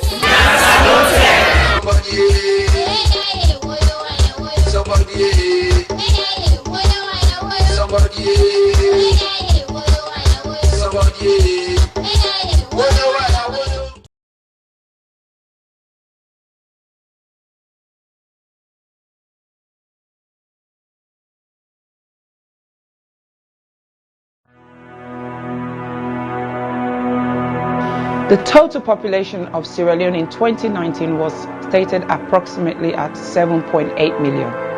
And the most common cancer reported in 2018 was breast cancer, with an incidence rate of 25.1% and a mortality rate of 19.2%. Ward 2 at the Connaught Hospital, Freetown, is a female surgical ward that cares for patients requiring breast surgery, chemotherapy, and palliative care.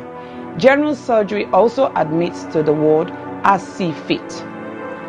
The ward is in need of a significant refurbishment and has a major impact on patient assessment and delivery of treatment, dignity, comfort, and infection control measures. The current ward area presents a significant challenge to infection control.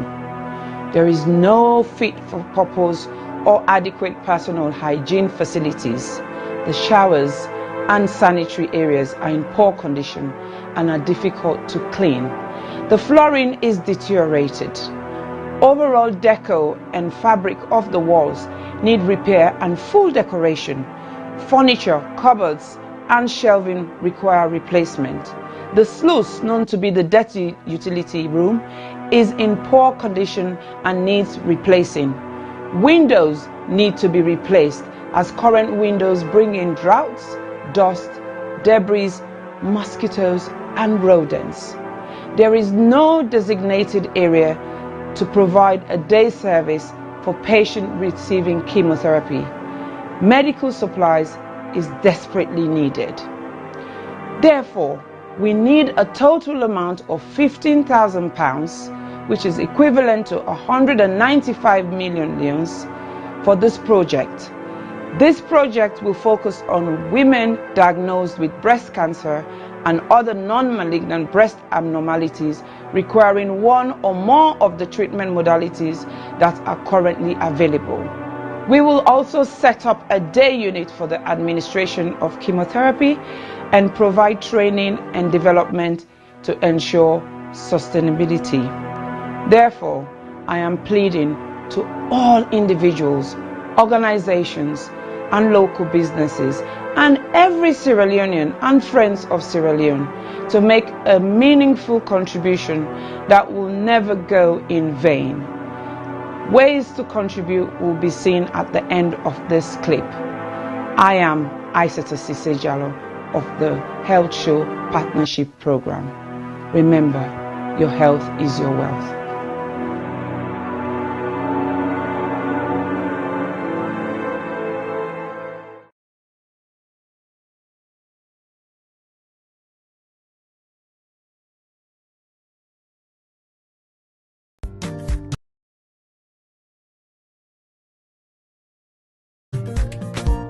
Yvonne, na Yvonne, talk and go. Mina Yvonne Akisoya, and 11th May 2021 make me 3 years where I don't day in office. I say let I come and tell Fritonians them, una boku tenki for where una elect me and wanna give me this mandate for serve una. But I not just want to tell una thank you for when I elect me, I want to tell una thank you for when I don't work with me and work with the councillors, work with the staff of Freetown City Council, work with so many stakeholders, including the central government, the international partners, the local partners. I want to tell una, the Freetonians, and thank you, but I want to tell all the other groups and the boku tenki. Together, we embark on a journey for Transform Freetown, and in nobody not been say it go easy. We published the plan in January 2019. And then in January 2020, we published with first year report. And then in January 2021, we don't publish with 2-year report. Inside the reports and day, you go able for read in much more detail, waiting we don't achieve. But family them, I still I just share today some of the things that really make me heart gladdy pan this walk here. One thing I'm really glad about, now the wastewater treatment plant where we don't build na King Tom. This na the first time ever in the history of Salone for let we get the thing we come on our toilet. Instead of it just gonna grow na King Tom, it actually go into a plant where they get for separate the solid from the liquid and get for treat them and waiting for come out can go towards manure. It can now be safely, the liquid can now safely be disposed into the waterways. Another practical thing we are so glad for, now this urban farming project, we bring over 300, in fact we start with 300, now we add another 200 women them, we now at them backyard them and at in community level, particularly in deprived communities. And you can create this, where you give, the okra they come up, they will plant them. The women they do farming projects where go benefit them picking them for get more nutritious food, but it go also help them for get small thing at the hand as they sell them in the market. And then their nursery school. Family then go no say we've been done open the one at Congo Water Market for make vulnerable women them and then young picking it under the age of 5 get free quality preschool care. And now we dip and build the second one. We do refurbishment upstairs in the Cruton Road Market, and that facility will be open and available to women and men traders inside Cruton Road Market. Tricycles. Well, then tricycle and they not only then they help for keep we city clean, they also they create employment. We don't create so far over 1,200 jobs with young people then where they go and collect dirty in the streets. And now we get 90 more where they come on stream. So I'm so happy because it increased the capacity for collect dirty. At the same time, it increased the number of people them, young people that we get work. Let not talk and not talk about the transfer station when I did the dirty then they go. So we don't get 4 additional ones, including the one at Lumley, the one at Approved School, the one at Shell, and the one at Allentown. Bele Uman them. Then they all over the community. That journey for going to PCMH, it can challenge Boko of them. So we did work for upgrade 5 of we PHUs them for make them be monk, side with side Bele Uman, they able for born. Freetown people them, boku people that know say dog na challenge na this city. And so we don't start a program for sterilize, vaccinate the dogs them so that we go get control over dogs and we the ambog motaman, but we the ambog themselves. We go make we city healthier and it go reduce the risk for let people then get us sick with and call rabies. I don't share small about wait we don't Hill do. Valley Academy And is a over school these 3 years, but I just touch the thing in Boku. I go say anybody want for no more. Also go now with Facebook page. We get Freetown City Council Facebook page. We also get Yvonne Akisoya, Mayor of Freetown. You go able for follow we. Let we continue for work together with all we stakeholders for let collectively we transform Freetown. Una, thank you and God bless you. Na Yvonne, na Yvonne, talk and go, talk and come. Na Yvonne.